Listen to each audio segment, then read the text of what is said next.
క్రీస్తు న్యాయపీఠం ఎదుట ప్రత్యక్షం కావాలందరూ. క్రీస్తు న్యాయపీఠం ఎదుట ప్రత్యక్షం కావాలందరూ.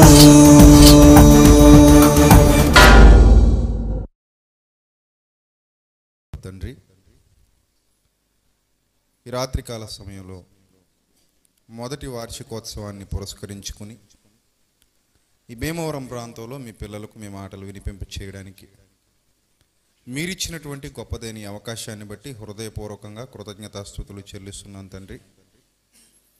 దయగలిగిన మా దేవ, మీ సత్యవాక్యమును సరిగా విభజించి ఉపదేశించుటకు గాను మీ సమయోచితమైన జ్ఞానమును, మరి ముఖ్యంగా మా యందు మీరు నివసింపజేసిన మా అందరి ఆదరణకర్త అయిన మీ ఉపకారాత్మ యొక్క సహాయమును మెండుగా ప్రసాదించండి తండ్రి. మీ పిల్లలు కేవలం వినువారు మాత్రమై ఉండి తమను తాము మోసగించుకోకుండా వింటున్నటువంటి మాటల ప్రకారంగా ప్రవర్తించగలిగే ధన్యత ప్రతి ఒక్కరికి అనుగ్రహించమని త్వరలో మా కొరకు రాని ఉన్న మా ప్రభువును, మా ప్రియరక్షకుడు, మీ ప్రియకుమారుడైన క్రీస్తు యేసు వారి శ్రేష్టమైన అతి పవిత్రమైన నామములో ఈ ప్రార్థన మనవులు అడిగి వేడుకొనిచున్నాం మా కన్న తండ్రి. ఆమేన్. దేవాది దేవుని మహాకృపను బట్టి ఈ యొక్క రాత్రికాల సమయంలో ఈ యొక్క సభ ద్వారా దేవుని యొక్క జ్ఞానాన్ని మీతో పంచుకోవడానికి దేవుడిచ్చినటువంటి సదవకాశాన్ని బట్టి హృదయపూర్వకంగా తండ్రి అయిన దేవునికి, కుమారుడైన క్రీస్తు వారి పేరిట కృతజ్ఞతాస్తుతులు చెల్లిస్తున్నాను. యుగముల వరకు మనందరి ద్వారా నిత్యము దేవుని నామానికి మహిమ కలుగునుగాక. ఆమేన్. ప్రియులారా, క్రైస్తవ్యం అనేది ఈ ప్రపంచంలో ఒక వినూత్నమైన, ఒక విశిష్టమైన, గొప్పదైన మార్గం అని చెప్పక తప్పదు. క్రైస్తవ్యం అనేది ఒక భారతదేశానికి సంబంధించింది కాదు, లేదా ఒక అమెరికా దేశానికి సంబంధించింది అసలే కాదు చాలామంది అనుకున్నట్టుగా. అలాని ఒక ఇజ్రాయెల్ దేశానికో ఇస్రాయేలు జాతి వారికో సంబంధించింది కానే కాదు. క్రైస్తవ్యం అనేది ప్రపంచవ్యాప్తంగా ఉన్న మానవాళికి, ప్రజలందరికీ అత్యంత అవసరమైనది. అందరి రక్షణ నిమిత్తం దేవుడు ఏర్పరిచినటువంటి శ్రేష్టమైన మార్గంగా ఉంది. ఒక జాతికో, ఒక కులానికో, ఒక వర్గానికో ఏమాత్రం సంబంధం లేదు. క్రైస్తవ్యం అనగానే ఒక కులానికి సంబంధించిందని కానీ, ఒక జాతి వాళ్ళకి సంబంధించిందని కానీ, ఒక వర్గం వాళ్ళకి సంబంధించిందని కానీ, లేదా ఒక దేశానికి సంబంధించిందని కానీ అనటానికి ఏమాత్రం అవకాశం లేదు. ఎందుకంటే క్రైస్తవ్యం అనేది ప్రాంతాలకు, మతాలకు, జాతులకు, కులాలకు, వర్గాలకు అతీతమైనదని చెప్పాలి. అలాంటి శ్రేష్టమైన క్రైస్తవ్యం, అలాంటి గొప్పదైన క్రైస్తవ్యం, దేవుడు ఏర్పరిచినటువంటి నిత్యజీవ మార్గం. ఈ మార్గంలోనికి మనమందరం రావడం జరిగింది. మనమే కాదు, ప్రపంచవ్యాప్తంగా ఉన్న చాలామంది రావడం అనేది జరిగింది. అంతకు మునుపు ఆయా మతాలకు చెందినవారు, లేదా అసలు ఏ మతానికి చెందనివారు, అంతకు మునుపు ఆయా దేవుళ్లను నమ్మి కొలిచినవారు, లేదా ఏ దేవుణ్ణి నమ్మనివారు ఈరోజు క్రైస్తవ్యంలో విశ్వాసులుగా కొనసాగుతున్నారు. మనం అందరం కూడా అలా కొనసాగుతున్న వాళ్ళమే. ఒకప్పుడు నేను హైందవ మతానికి చెందినవాడను. నా కుటుంబం హైందవ మతానికి చెందినటువంటి కుటుంబం. సో హైందవ మతానికి చెందినటువంటి నేను క్రైస్తవ్యాన్ని స్వీకరించడం జరిగింది.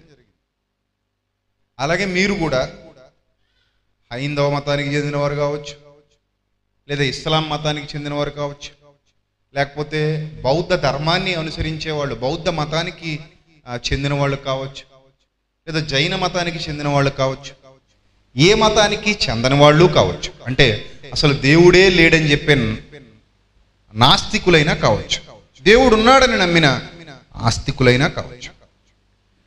ఆయా మార్గాలలో, ఆయా సిద్ధాంతాలలో, ఆయా విధానాలలో కొనసాగినటువంటి మనం అందరం కూడా క్రైస్తవ్యాన్ని స్వీకరించడం, క్రైస్తవ్యంలోనికి రావడం జరిగింది.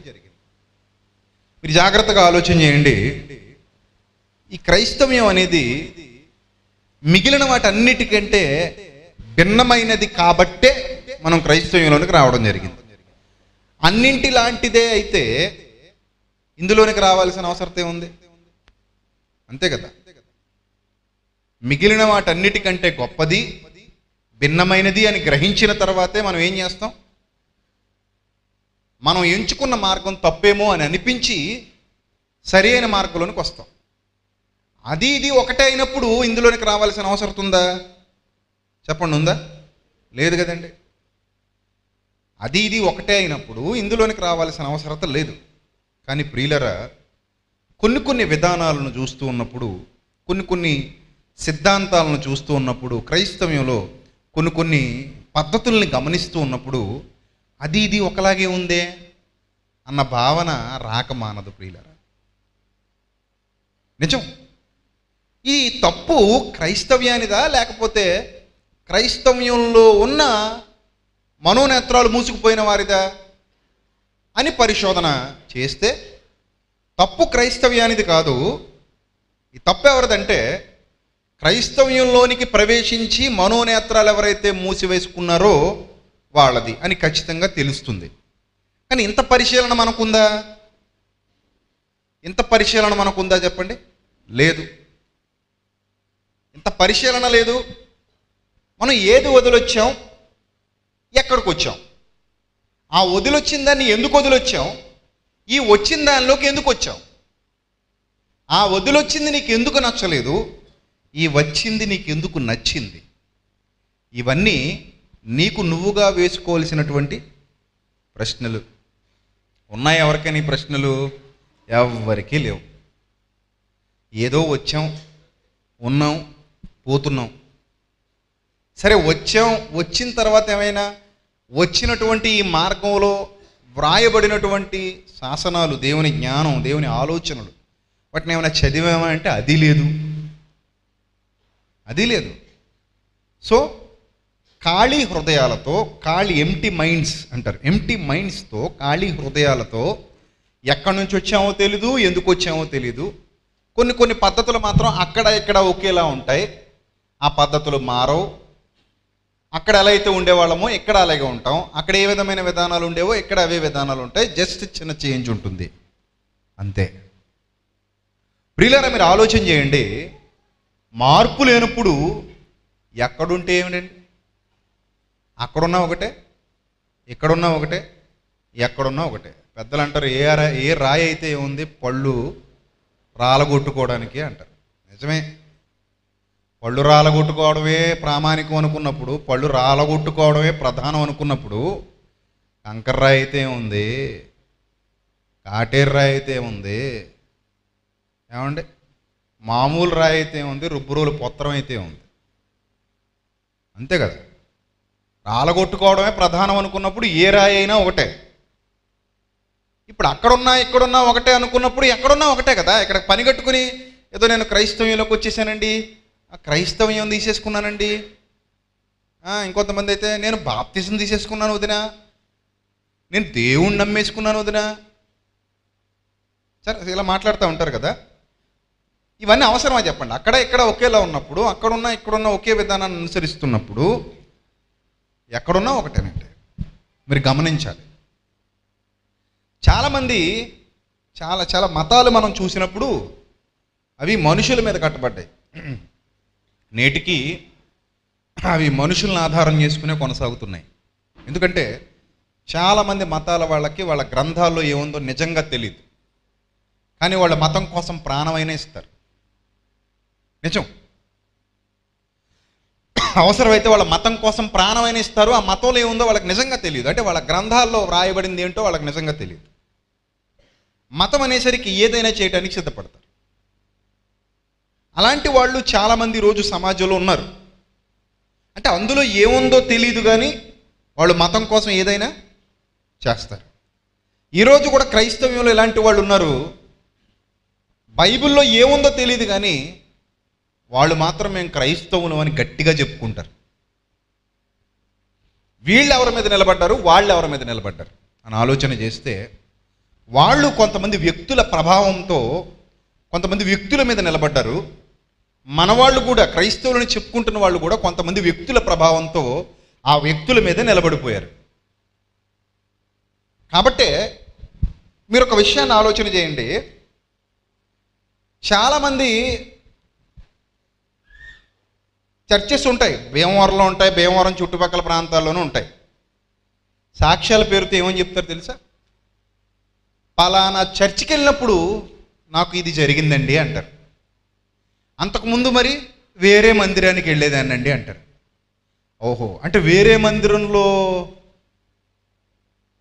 ఎవరు లేరు? ఎవరు లేరు? యేసుక్రీస్తు లేడు. ఈ మందిరానికి వచ్చేసరికి ఉన్నాడా? ఉన్నాడండి. అంటే అక్కడ ఉన్న బైబిల్ కదా, బైబిల్ కూడా వెతకండి. మేము బైబిల్ గురించి మాట్లాడలేదు కదా. అక్కడ యేసుక్రీస్తు లేడంతే. మరి ఎక్కడున్నాడు? ఇక్కడ ఉన్నాడు. ఈ మధ్య నేను ఒక వింత పాంప్లెట్ చదివాను. పెద్దాపురం మొన్న ఆగస్టు 10 ఈ నెలలోనే 2017 తైలాభిషేక పండుగ ఏదో జరిగింది పెద్దాపురంలో, ఒక స్వస్థత శాలలో. ఇక్కడ ఎల్ చిట్టమ్మని ఒక ఆమె ఉంది. ఆమె ఒక సాక్ష్యం అంటారట దీన్ని. నా దృష్టిలో దీన్ని సాక్ష్యం అనరు, డబ్బా అంటారు. సాక్ష్యం అంటే ఏంటో తెలుసా అండి? క్రీస్తును గూర్చిన సువార్త, సర్వలోకానికి ప్రకటించవలసిన క్రీస్తును గూర్చిన సువార్తే సాక్ష్యం. మనం ఇచ్చే సాక్ష్యం అదే. క్రీస్తు ద్వారా లభించేటువంటి రక్షణ, పాప క్షమాపణ, నిత్య జీవితం, మోక్షం, పరలోకం, ఇవి సాక్ష్యంలో ఉంటాయి. సాక్ష్యం అంటే అవి. కానీ ఇక్కడ సాక్ష్యం పేరుతో ఒకటి రాశారు. అంటే టాపిక్ వచ్చింది కాబట్టి చెప్తున్నాను. సో ఏమి రాశారంటే, నా పేరు చిట్టమ్మ, మా ఊరు పిడింగొయ్యి, నేను మా బంధువు అవసరాల్లో ఉన్నారని 8 కాసుల హారం ఇచ్చాను. అవసరాలు ఉన్నారని 8 కాసుల హారం ఇచ్చిందట, బంగారపది. కొంతకాలం తర్వాత ఇస్తానన్నారట, కానీ ఇవ్వలేదట. ఇచ్చేస్తాననేవారు కానీ ఇచ్చేవారు కాదు. ఇలా చాలా రోజులు, సంవత్సరాలైనా ఇవ్వలేదు. నేను చాలా బాధపడ్డాను. ఈ విషయమే నా భర్తను కొట్టేవారు, అయినా వారు హారం ఇవ్వలేదు. నేను అనేక మందిరాలకు వెళ్ళాను కానీ లాభము లేకపోయినది అంది. ఎన్ని మందిరాలకు వెళ్ళినది? అనేక మందిరాలకు వెళ్ళాను కానీ లాభము లేకపోయినది. అప్పుడు పెదబ్రహ్మదేవం గ్రామానికి చెందిన ఒక దైవ సేవకురాలు బైబిల్ మిషన్ స్వస్థశాల పెద్దాపురానికి తీసుకుని వెళ్ళగా, అయ్యగారు ప్రార్థించి దర్శనములో చూచి హారము తప్పనిసరిగా ఇచ్చివేస్తారని చెప్పారు. నేను 7 వారములు శాలకు వెళ్ళగా ప్రభువు చెప్పిన రీతిగానే నా హారం నాకు ఇచ్చారు. ప్రార్థించిన అయ్యగారికి కృతజ్ఞతలు, దేవుడికేమో చిన్ని వందనాలు.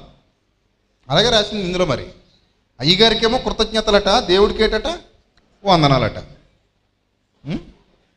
అంటే దేవుడు చిన్నోడు, అయ్యగారు ఎవరు పెద్దోడు. వందనాలు ఎవరికి చెప్పాలి? సాధారణంగా అయ్యగారికి చెప్తాం. కృతజ్ఞతలు ఎవరికి చెప్తాం? కృతజ్ఞతాస్తుతులు దేవుడికి చెప్తాం. ఇది ఈవిడి జ్ఞానం. విషయం ఏంటంటే, అనేక మందిరాలకు వెళ్ళింది. ఆ మందిరాలు ఏమి హైందవ దేవాలయాలు లేకపోతే మసీదులో కాదు. ఈమె వెళ్ళిన అనేక మందిరాలు ఏంటో తెలుసా? చర్చిలే.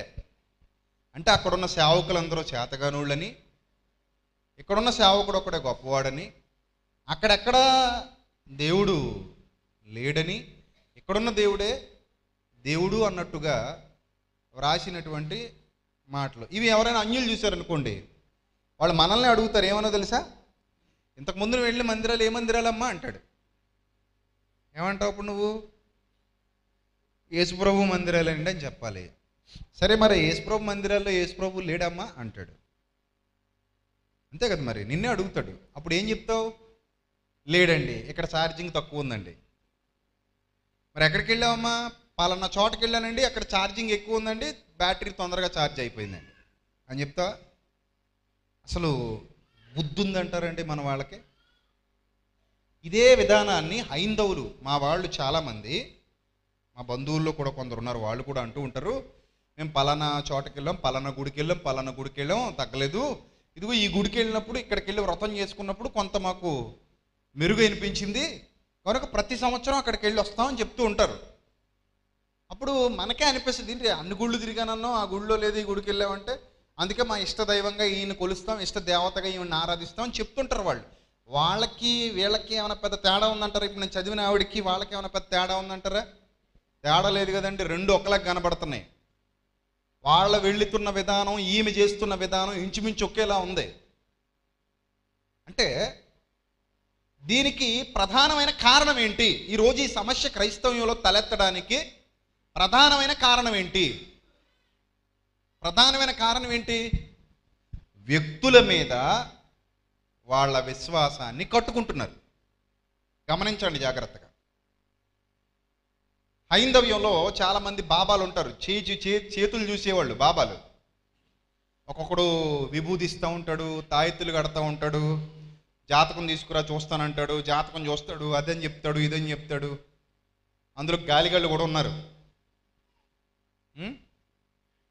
మొన్నొకడు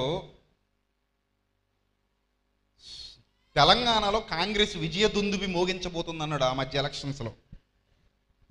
ఎక్కడ? తెలంగాణలో. ఎందుకు? రాష్ట్రాన్ని విడగొట్టారు కాబట్టి. సీమాంధ్రలో ఎలాగ పోద్ది, కామన్ సెన్స్ ఉన్నోడు ఎవడైనా చెప్తాడు. ఎందుకంటే ఇక్కడ ఉన్నోడు ఎవడో కాంగ్రెస్ పార్టీ ఓటేయడు.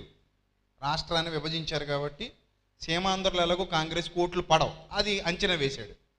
అక్కడికి వెళ్ళేసరికి కేసీఆర్ ఉన్నాడు, కాంగ్రెస్ పార్టీ ఉంది, టీఆర్ఎస్ ఉంది, కాంగ్రెస్ ఉంది. కాంగ్రెస్ వల్లే తెలంగాణ వచ్చింది అన్న భావనలో నాయకులందరూ ప్రచారాలు చేసుకుంటున్నారు కాబట్టి ప్రజలు కూడా దాని మీదే గురి నిలిపారన్న భావనతో ఒక బిస్కెట్ వేసాడు. ఏమని? ఇక్కడ తెలంగాణలో ఈసారి ప్రభుత్వం ఎవరిది? కాంగ్రెస్దే అన్నాడు. కానీ వాస్తవానికి కాంగ్రెస్ గెలిచిందా?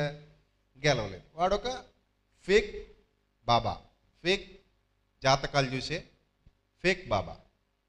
సో ఇలాంటి ఫేక్ బాబాల దగ్గరికి అందరికీ అదే గీతలు. నీ దగ్గరికి వస్తే ఒక రకమైన గీతలు, నా దగ్గరికి వస్తే ఒక రకమైన గీతలు ఉండవు కదా. ఎక్కడికి వెళ్ళినా ఇవే గీతలు, ఎవడ మొహం మీద పెట్టినా ఈ గీతలే పెట్టాలి కదా. సో ఈ గీతలు పెట్టడానికి 30 మంది దగ్గర తిరుగుతారు. ఆ బాబా సరిగ్గా చెప్పలేదని ఇంకో బాబా దగ్గరికి, వాడి దగ్గర సరిగ్గా కుదరలేదని ఇంకొకటి దగ్గరికి, ఒకటి దగ్గరికి వెళ్తేనేమో పిల్లోడికి జాతకాలు కలవలేదంటాడు, ఇంకొకటి దగ్గరికి వెళ్తే 200 ఇస్తే కలిపేస్తాడు, కలిసిపోని జాతకాలు అంటాడు. అబ్బాబ్బా ఇంత అద్భుతమైన జాతకం, అసలు ఆ గ్రహం అటు నుంచి ఈ గ్రహం ఇటు నుంచి వచ్చేసిన జాతకం నేను ఎప్పుడు చూడలేదు, అసలు ఇలాంటి పెళ్ళమ్మా పూర్వకాలంలో అమ్మ ఎవరికో ఆ దేవతకి దేవుడికి జరిగిన పెళ్లి తప్ప మళ్ళీ ఇదే పెళ్ళమ్మా నేను చూడటం అంటాడు. ఎంత అద్భుతమైన జాతకం అంటాడు.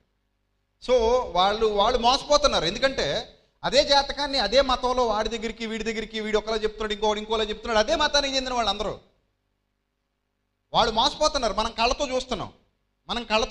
మనం అంటాం పెద్ద తెలిసినట్టు, ఇదేంటమ్మా అతను మీ మతమే కదా, ఇతను మీ మతమే కదా, ఇతని దగ్గరికి వెళ్తే ఒకలా చెప్తున్నాడు జాతకం, అతని దగ్గరికి వెళ్తే ఇంకోలా చెప్తున్నాడు అంటే మరి ఇద్దరు ఒకేలా ఎందుకు చెప్పరు? నీ చెయ్యి ఒకటే కదా, గీతలు ఏమైనా మారుతున్నాయా, లేకపోతే ఏమైనా ఉల్లిపాయలు కోసితే ఏమైనా కొత్త గీతలు పెట్టుకుని వెళ్తున్నావా? అలాంటివి ఏవి లేవు కదా, పాత గీతలే కదా, మారినవేవి లేవు, అవే గీతలు ఉన్నాయి కదా. సో ఇది అజ్ఞానం అని అనుకుంటున్నాం కదా. మరి ఈరోజు క్రైస్తవ్యంలో జరుగుతున్నది ఏంటండి? అజ్ఞానం కాదంటారా? పలానా అయ్యగారు ప్రార్థన చేస్తే తగ్గిపోయిందండి, పలానా అమ్మగారు ప్రార్థన చేస్తే ఇలాగ అయిపోయిందండి, ఎవరికే కనబడలేదండి, మా అమ్మగారికి కనబడిపోయిందండి, ఉంగరం పడిపోయిందట ఎక్కడో తల్లికి, పేడ చేస్తుంటే పేడలో పడిపోయింది ముద్దలో. అప్పుడు ఎక్కడికి పోయిందో తెలియదు పాపం. అమ్మగారి దగ్గరికి వెళ్తే అమ్మ నేను దర్శనంలో చూసి చెప్తాను. అసలు బుద్ధిహీనత. నీ దిక్కుమాలిన ఉంగరానికి దేవుడు మళ్ళీ ఆవిడకి దర్శనం ఇచ్చి నీకు చూపించి, ఉంగరం లేకపోతే పరలోకం పోద్దా? ఎవరు చెప్పారు? ఇంకొక ఉంగరం చేయించుకోలేవేటి? వేలు పోతే ఎక్కడికి వెళ్ళి వెతుక్కుంటావు? వేలు పోతే, ఉంగరం పోతే వెతుక్కుంటావు. ఒక వేలు పోతే కొంతమందికి వేళ్ళు కట్ అయిపోతాయి తెలుసా, కొంతమందికి పళ్ళు ఊడిపోతాయి రోడ్డు మీద పడిపోతే. మరి ఎక్కడికి వెళ్ళి వెతుక్కుంటావు? కొంతమందికి చేతులు కట్ అయిపోతాయి బస్సు కింద పడిపోతే, కొంతమందికి కాళ్ళు అరికాళ్ళు పోతాయి ట్రైన్ల కింద. దర్శనంలో చూపించి పలానా చోట ఉందని కాలేజీలో తెచ్చుకుంటారు. ఏంటి విలువైనది దేహం, ఆ దేహానికే దిక్కు లేకుండా పోద్ది. ఒక రోజున ఒక చిన్న ఉంగరం పడిపోయిందట, అమ్మగారికి దర్శనంలో చూపించారట, పేడ ముద్దలో ఉందమ్మా, పిడక దరి చేసావు, వెళ్ళి తెచ్చుకో అంటే నువ్వు వెళ్ళి గోడ మీద పిడకలు ఇప్పుకున్నావా? సోది కబుర్లు, చెత్త కబుర్లు చెప్పుకుని బతికేస్తున్నారు మనోళ్ళు. సో ఇలాంటి అజ్ఞానాంధకారంలో కూరుకుపోయి ఏమంటారంటే, ఈవిడికి తెలియలేదండి, మేము ఎప్పుడు వెళ్ళే చర్చిలో ఆవిడికి తెలియలేదండి, పలానా ఎక్కడో కొండ మీద ఉందండి ఇంకో గుడి, అక్కడ ఒక ఆవిడ ఉందండి, అక్కడికి వెళ్ళామండి, అక్కడికి వెళ్తే మాకు ఎక్కడుందో చెప్పేశారండి. అమ్మో ఆవిడ మహిమ మామూలు మహిమ కాదండి, ఆవిడ శక్తి మామూలు శక్తి కాదండి, ఆవిడ నెత్తి మీద చెయ్యేసిందంటే మొత్తం చెప్పేద్దండి. బిస్కెట్లు నెత్తిమే చేసి మొత్తం చెప్పేటాలు అలాంటివి ఏమి ఉండవు. అదంతా మీ భ్రమ, మీ అజ్ఞానం, మీ వెర్రితనం, మీకు జ్ఞానం లేకపోవటం. సో ఇలాంటి మాటలు క్రైస్తవ్యంలో వినటానికి చాలా బాధ అనిపిస్తుంది. బైబిల్ అంతా చదవండి. క్రైస్తవ్యం ప్రారంభమైన తర్వాత, అపోస్తలులు సువార్త పరిచర్య ప్రారంభించిన తర్వాత, ఒక అతను గొప్పవాడు, ఒక అతను తక్కువవాడు, ఒక అతని దగ్గర శక్తి ఉంది, ఇంకొక అతని దగ్గర శక్తి లేదు, ఒక అతను బాగా జ్ఞానవంతుడు, మరొక అతని దగ్గర ఏమీ లేదు అన్నట్టుగా ఎవరు ఉండరు. అందరూ కూడా ఎవరి మీద ఆధారపడతారో తెలుసా? బైబిల్లోని వాళ్ళు ఎవరి మీద ఆధారపడతారు? క్రీస్తు మీద ఆధారపడతారు. ఎందుకంటే సంఘము అను శరీరమునకు ఆయనే శిరస్సు. సంఘము అను శరీరమునకు శిరస్సు ఎవరు? క్రీస్తు. కనుక అందరూ ఎవరి మీద ఆధారపడ్డారు? క్రీస్తు మీద ఆధారపడ్డారు. ఇప్పుడు ఇన్ని సంఘాలు చూస్తున్నాం కానీ ఈ మాటలు చెప్పేవాళ్ళు ఎక్కువ వినబడుతున్నారు. పలానా ఆయన దగ్గరికి అండి బాగా జరుగుతాయండి, పలానా ఆయన ప్రార్థన చేస్తే వెంటనే డబ్బులు వచ్చేస్తాయండి, పలానా ఆయన ప్రార్థన చేస్తే వెంటనే మొండు బాకీలు వసూలైపోతాయండి, పలానా ఆవిడ ప్రార్థన చేస్తే ఇమ్మీడియట్గా సంబంధాలు వచ్చేస్తాయండి. ఏదో జాతకాలోళ్ళు గొప్పలు చెప్పుకున్నట్టు మా వాళ్ళలో కూడా ఉంటారు. ఏమంటారు తెలుసా? ఏరా ఈ మధ్య బాగుండట్లేదట. అవునన్నయ్య ఈ మధ్య బాగుండట్లేదు. ఏదో జాతకం ఎలా తీసుకురా? ఏ అన్నయ్య నాకు తెలిసిన గురుగారు ఉన్నారు, అక్కడ పట్టుకెళ్తాను. ఓహో మరి మా ఊళ్ళో గురుగారు, మీ ఊళ్ళో గురుగారు పెద్ద పనికిరాడరా చిన్నోడు అంటే మరి ఈయన మీ మతమే కదా? మా మతమే కానీ ఆయన పెద్ద గొప్పవాడు కాదురా. ఇంకో చోటుకి తీసుకెళ్తే అక్కడ గొప్ప గురువుగారు ఉన్నారు. ప్రతి శుక్రవారం మాత్రమే చూస్తారు. ఆ జాతకం తీసుకొస్తావా? ఆ గురుగారి దగ్గర తీసుకెళ్తారు. సిద్ధాంతి బాబు, ఈ సిద్ధాంతితో ప్లాన్ వేయించుకుంటే ఎలా ఉంటుంది? ఈ సిద్ధాంతి సరైనడు కాదురా. మొన్న ఒకడికి ఇల్లు కట్టాడు, వాడు ఇల్లు కట్టగానే పెళ్ళ చచ్చిపోయింది. మరి ఈ సిద్ధాంతి ఏంటంటే ఈ సిద్ధాంతి పనికిరాడు, ఇంకో సిద్ధాంతి దగ్గరికి వెళ్దాం. వాళ్ళ ఆలోచనలు ఎలా ఉన్నాయో మీ ఆలోచనలు కూడా అలాగే ఉంటే ఎక్కడి నుంచి అక్కడికి వెళ్ళాల్సిన అవసరం ఉందా? ఇక్కడే చావడం బాగుందా? మీరే చెప్పండి. వాళ్ళు ఎలాగైతే అజ్ఞానంలో కొట్టుమిట్టాడుతున్నారో మీరు కూడా అలాగే అజ్ఞానంలో కొట్టుమిట్టాడితే ఇదేదో వదిలేసి క్రైస్తవ్యంలోకి రావాల్సిన అవసరం ఏముందండి? అది ఇది ఒకటే కదండి. వాళ్ళు బతుకు గురించి ఆలోచిస్తారు, మీరు బతుకు గురించే. వాళ్ళు ఈ లోక సంబంధమైన విషయాల గురించే దేవుడి దగ్గరికి వెళ్తారు, మీరు ఈ లోక సంబంధమైన విషయాల గురించే. వాళ్ళు ఈ లోక సంబంధమైన విషయాల గురించే పూజలు చేస్తారు, మీరు ఈ లోక సంబంధమైన విషయాల గురించే ప్రార్థనలు చేస్తారు. వాళ్ళకే మనకి తేడా ఏంటి చెప్పండి? లేదు లేదండి ఇక్కడ నిజమైన దేవుడు అండి, అక్కడ మామూలు దేవుడు అండి అంటావా? అదొక్కటి నేర్చుకున్నావు నువ్వు, అదొక్కటి తప్ప ఇంకేం నేర్చుకోలేదు. వీళ్ళారా మీరు ఆలోచన చేయండి. నిజమైన దేవుడు అంటే నువ్వు నిజాన్ని తెలుసుకున్నప్పుడు నిజమైన దేవుడు ఎవరో అబద్ధం ఏదో నీకు అర్థమవుతుంది. నీకే నిజం తెలియనప్పుడు నిజమైన దేవుడు అబద్ధపు దేవుడు అని నువ్వు అబద్ధంలో ఉండి ఎలా మాట్లాడగలవు? ఒకళ్ళు నిజంగా నిజాన్ని తెలుసుకుంటే ఈ అజ్ఞానాన్ని అంతటిని ఎందుకు మోసుకు తిరుగుతున్నావు? వ్యక్తుల మీద ఎందుకు ఆధారపడుతున్నావు? ఒక వ్యక్తి దగ్గరికి వెళ్తే ఎలా ఉందని, ఒక శాల దగ్గరికి వెళ్తే ఎలా ఉందని, ఒక చర్చికి వెళ్తే ఎలా ఉందని, ఒక పాస్టర్ గారి దగ్గరికి వెళ్తే ఎలా ఉందని, ఒక పాస్టర్ గారి దగ్గరికి వెళ్తే ఎలా ఉందని మిగిలిన వాళ్ళందరినీ ఎందుకు పనికిరాని వాళ్ళుగా చూస్తున్నావు? అంటే వ్యక్తుల మీద బాగా కాన్సన్ట్రేషన్ చేశావు, వ్యక్తుల మీదే నీ విశ్వాస జీవితాన్ని కట్టుకున్నావు. అంటే నీ విశ్వాసానికి ఏలిక, నీ విశ్వాసానికి ప్రభువు ఒక వ్యక్తి అయ్యాడు తప్ప ఏమవ్వలేదో తెలుసా? ఏమవ్వలేదో తెలుసా? వాక్యం అవ్వలేదు. చాలామందిని అబ్జర్వ్ చేస్తానండి. ఏమండి పలానా చోట సత్యవాక్యం చెబుతారండి, ఇక్కడ సత్యవాక్యం చెప్పరండి అంటే నేను యాక్సెప్ట్ చేస్తాను, దానికి నేను పూర్తిగా ఒప్పుకుంటాను. ఎందుకంటే అలాంటి విషయాలు సమాజంలో జరుగుతున్నాయి కనుక ఇక్కడ సత్యవాక్యం చెప్తారండి ఇక్కడ చెప్పరండి అంటే నేను ఒప్పుకుంటాను. కానీ నువ్వు అలా అనవు. ఏమంటావు తెలుసా? ఇక్కడికి వెళ్తే మహిమలుండి, ఇక్కడికి వెళ్తే ఈయన చెయ్యేస్తే అద్భుతం అండి, ఈయన చెయ్యేస్తే శుభ్రం అండి. ఆ చెయ్యి కూడా నీలాంటి చెయ్యే, ఆ చేతిలో గొప్పతనం ఏం లేదు. ఎవడ చెయ్యి అయినా ఒకటే, నా చెయ్యి అయినా నీ చెయ్యి అయినా అందరి చేతులు ఒకటే. కావాల్సింది వాక్యం. గొప్పది ఏంటో తెలుసా? వాక్యం. ఆ వాక్యమే నీతి, ఆ వాక్యమే యేసుక్రీస్తు. క్రైస్తవుడంటేనే వాక్యాన్ని బట్టి జ్ఞానాన్ని బట్టి క్రైస్తవుడు. చర్చికి వెళ్ళినంత మాత్రాన క్రైస్తవుడు కాదు, నువ్వేదో చర్చికి వచ్చినంత మాత్రం నువ్వు క్రైస్తవుడు కాదు. వాక్యాన్ని బట్టి, వాక్యంలో ఎదగటాన్ని బట్టి, బలమైన ఆహారం తినటాన్ని బట్టి క్రైస్తవుడివి, క్రైస్తవురాలివి. నువ్వు దాన్ని దేన్ని బట్టి నిర్ధారించాలో తెలుసా? వాక్యాన్ని బట్టి నిర్ధారించాలి. పలానా చోట వాక్యం ఉందండి అని చెప్పు, బాగుంది, దేవునికి మహిమ. దేవునికి మహిమ. పలానా చోట వాక్యం ఉందండి. ఎందుకమ్మా మీరు చర్చికి వెళ్తున్నారంటే సత్యవాక్యాన్ని వింటున్నాం, ఆత్మీయంగా బలపడుతున్నాం. అది నువ్వు చెప్పాలి. సత్యవాక్యాన్ని వింటున్నాం, ఆత్మీయంగా బలపడుతున్నాం. అది క్రైస్తవుడుగా మనకు కావాలి. ఎందుకంటే వాక్యము ఏమై ఉండెను? వాక్యము ఏమై ఉండెను? దేవుడై ఉండెను. అంటే వాక్యమే దేవుడైనప్పుడు మరి నీ దగ్గర వాక్యం ఉంటే దేవుడు నీతో ఉన్నట్టేగా. వాక్యం నీ దగ్గర ఉంటే దేవుడు నీలో ఉన్నట్టు, దేవుడు నీతో ఉన్నట్టు. ఆ వాక్యం లోతుల్లోనికి నువ్వు వెళుతుంటే ఆత్మీయంగా నువ్వు బలపడుతున్నట్టు.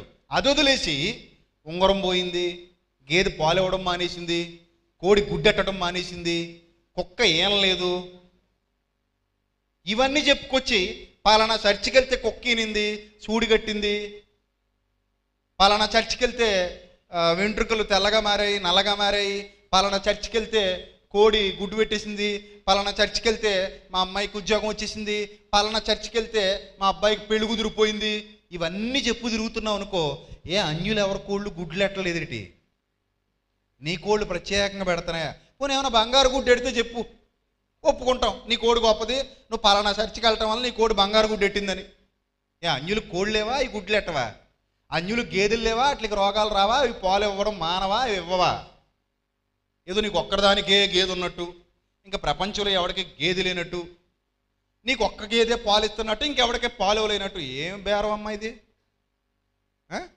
ఏం మాట్లాడుతున్నావు నువ్వు? బుద్ధి ఉండాలి కదా. ఏ నీకు ఉడుకు ఒక్కడికే అయింది పెళ్ళి, ఇంకా ప్రపంచంలో మగోళ్ళు ఎవరికే పెళ్ళిళ్ళు అవ్వట్లేదు, మరి ఇంకా ప్రపంచంలో ఆడపిల్లలు ఎవరికే పెళ్ళిళ్ళు అవ్వట్లేదు. ఏదో నీకొక్కరి దానికే అయినట్టు చెప్తున్నావు పెళ్ళి. పలానా చోటుకి వెళ్తే పెళ్ళి అయిందండి, పలానా చోటుకి వెళ్తే పిల్లడు పుట్టాడండి, ఇంకెవరికి పిల్లలు పుట్టట్లేదు ఏంటి? అన్యజనులు ఎవరికే పిల్లలు పుట్టట్లే? అన్యజనులు ఎవరికే పిల్లలు పుట్టట్లేదా? దేవుణ్ణి నమ్ముకోలేని వాళ్ళకి పిల్లలు పుట్టట్లేదు. నీ పిల్లల కంటే ఆడపిల్లలే బాగుంటున్నారు చూడు. నీ పిల్లలు ఇంకా కోతి మొక్కలు వేసుకుని ఉంటారు, వాళ్ళ పిల్లలు చూడు ఎంత బాగున్నారు. మరి ఏమంటావు దీనికి? ఏమంటావు? కాబట్టి వ్యర్థమైన మాటలు మాట్లాడకండి, తప్పది. దేవుణ్ణి అడ్డు పెట్టుకుని ఇలాంటి వ్యర్థమైన మాటలు మాట్లాడుతున్నారంటే చెప్పించే వాళ్ళకు కూడా సిగ్గుండట్లేదండి. నేనేమైనా అంటే మళ్ళీ నా మీద కోపం పెంచుకుంటున్నారు. నేనేమైనా అన్నాను అనుకోండి, డైరెక్ట్గా చెప్పేస్తున్నాను కదండి, డైరెక్ట్గా చెప్పేస్తాను అనుకోండి, నా మీద కక్ష, ద్వేషం. ఎక్కడి నుంచి వచ్చావరో నువ్వు, అసలు నువ్వు క్రైస్తవుడివేనా అని ఒకడు అంటాడు. అసలు నువ్వు ఏం మాట్లాడుతావు నీకు తెలుస్తుందా అని ఇంకొకడు అంటాడు. నన్ను తిట్టేవాడు తిడుతుంటాడు, బూతులు మాట్లాడుతుంటారు, అలా అంటారు ఇలా అంటారు. నేను అసలు పట్టించుకొని ఎవడిని, ధైర్యంగా మాట్లాడేంత సత్తా ఎవరికి లేదు. బైబిల్ పట్టుకొచ్చి ఏదో వెనకన గోతులు తెస్తూ ఉంటారు, వెనకన ఏదో మాట్లాడుతూ ఉంటారు, మురుగుతూ ఉంటారు. మురుక్కునేవ్వండి. ఎవరు మురుక్కున్నా నేను చెప్పలేదు, నేను సత్యం చెప్పలేదు అనుకోండి, నన్ను లెక్క ఎవరు అడుగుతారో తెలుసా? దేవుడు అడుగుతాడు. ఎవరు నేను మాట్లాడుతున్న వాస్తవాలా అవాస్తవాలా ఒక్కసారి కళ్ళు పెద్దవి చేసుకుని బైబిల్ వైపు చూస్తూ వీడు మాట్లాడుతున్నవి నిజాలా అబద్ధాలా, మమ్మల్ని ఏమైనా మోసం చేస్తున్నాడా నిజం మాట్లాడుతున్నాడా అని ఒక్కసారి మీకు మీరే ఆత్మ పరిశీలన చేసుకున్నారనుకోండి, నేను మిమ్మల్ని ఎవరిని మోసగించట్లేదు, మోసపోతున్న వాళ్ళని మేల్కొలుపుతున్నాను. అర్థమవుతుందా? నేను మిమ్మల్ని మోసం చేయట్లేదు, మోసపోతున్నారు, మేలుకోండి అని చెప్తున్నాను. నువ్వు చెప్పిన విషయాలు అన్యజనుల మధ్యలో కూడా జరుగుతున్నాయి కదా. అన్యజనులు నీకంటే బాగున్నారు కదా. నేను ప్రభు దయ వల్ల అండి బండి కొనుక్కున్నానండి, ఆడు కారు కొనుక్కున్నాడు, ఏం చేద్దాం మరి? ఏం చేద్దాం చెప్పు? నువ్వు దిక్కుమాలి ₹1,00,000 పెట్టి బండి కొనుక్కున్నందుకు అంత ఫీల్ అయిపోతుంటే ఆడు 30 లక్షలు పెట్టి ఫార్చ్యూనర్ అన్నాడు, ఏం చేస్తావు? ప్రభు దయవల్లండి మా ఇంటి పక్క సెంటి తలం కొన్నానండి, ఆడు 10 ఎకరాలు కొన్నాడు, మరి ఏం చేద్దాం? నువ్వు సెంటి తలానికే తెగ ఫీల్ అయిపోతున్నావు. మళ్ళీ మామూలుగా అయ్యగారు అమ్మగారు ప్రార్థన వల్లండి, ఈ సంఘం ప్రార్థన వల్లండి, ఇంకో సంఘానికి వెళ్ళేవాడిని కానండి, అక్కడ అసలు ఒక సెంటు తలం కూడా కొనలేకపోయానండి. ఈ సంఘానికి వచ్చిన తర్వాత అండి ఏం చేశానండి, 1 ఎకరం పొలం కొనుక్కున్నానండి. సిగ్గులేదండి ఇలాంటి మాటలు మాట్లాడడానికి. వీళ్ళేం క్రైస్తవులండి, అసలు వీళ్ళేం క్రైస్తవులండి, బోధలేం బోధలండి, దరిద్రపు బోధలు. హైదరాబాద్లో ఒక ఆయన ఉన్నాడు, నేను ఆల్రెడీ చాలాసార్లు చూపించేశాను స్క్రీన్ మీద, అందుకే నొప్పి చాలామందికి. ఆయన అంటాడు, ఒక ఆవిడ వచ్చిందట, తల జుట్టు సరిగ్గా ఊడిపోతుందని వచ్చిందట పాపం పాప. ఆవిడ ఆయన దగ్గరికి వచ్చిన తర్వాత ఏది ముసుగుది అన్నాడట, తీసిందట. ఏ చూపించు, అందరికీ చూపించానడట, అందరికీ చూపించిందట. అందరికీ చూపించిన తర్వాత మళ్ళీ తీసేకి అలా ఉంచే అన్నాడట, ఉంచేసిందట. అప్పుడు మొదలెట్టాడట ప్రార్థన. ఏమని? ఇదిగో ప్రభువా, ఈమె ఎక్కడికి వెళ్ళినా పని అవక, ఈ హైదరాబాద్లో ఇన్ని సంఘాలు ఉన్నాయి, ఎక్కడికి వెళ్ళినా పని అవక దీని గురించి ఇక్కడికి వచ్చింది. సో నువ్వు ఎక్కడా లేవు, ఎక్కడున్నావు మరి? ఎక్కడే ఉన్నావు. అబ్బా నువ్వు ఎక్కడా లేవు, ఇక్కడే ఉన్నావు. మిగిలిన సేవకులందరూ సేవకులు కాదు, మిగిలిన సంఘాలన్నీ సంఘాలు కాదు, అక్కడ ఉన్నది బైబిల్ కాదు, ఇక్కడే ఉన్నదే బైబిల్ అన్నట్టు. అసలు బైబిల్లో ఉన్నది ఏం చెప్పర్లేండి, ఇలాంటివే తప్ప. ఆయన ఏం చేశాడంటే, ఇదిగో ఇప్పుడే నేను ప్రార్థిస్తున్నాను, మామూలు కాదు, నీ జుట్టు 12 అంగుళాలు పెరుగునట్లు. ఇది పొడవ కూడా ఈయనే చెప్పేశాడు, సవరాలు కట్టేవాళ్ళలాగా. సవరాలు కట్టేవాళ్ళు అనుకోండి, ఎన్ని అంగుళాలు కట్టమంటారు అమ్మగారు అని అడుగుతారు. మన మొండి తోకను బట్టి. మరి గొర్రె తోకలాగా ఎంత ఉందనుకో, కొంచెం పొడుగ్గా కడతాం అమ్మగారు అంటారు. కొంచెం గేదె తోకలా పొడుగ్గా ఉందనుకో, ఆవిడ కొంచెం తగ్గించి కడతారు. అది సవరాలు కట్టేవాళ్ళు కాబట్టి అమ్మగారు ఎన్ని అంగుళాలు కావాలంటే అని అడుగుతారు, అంతే కదా.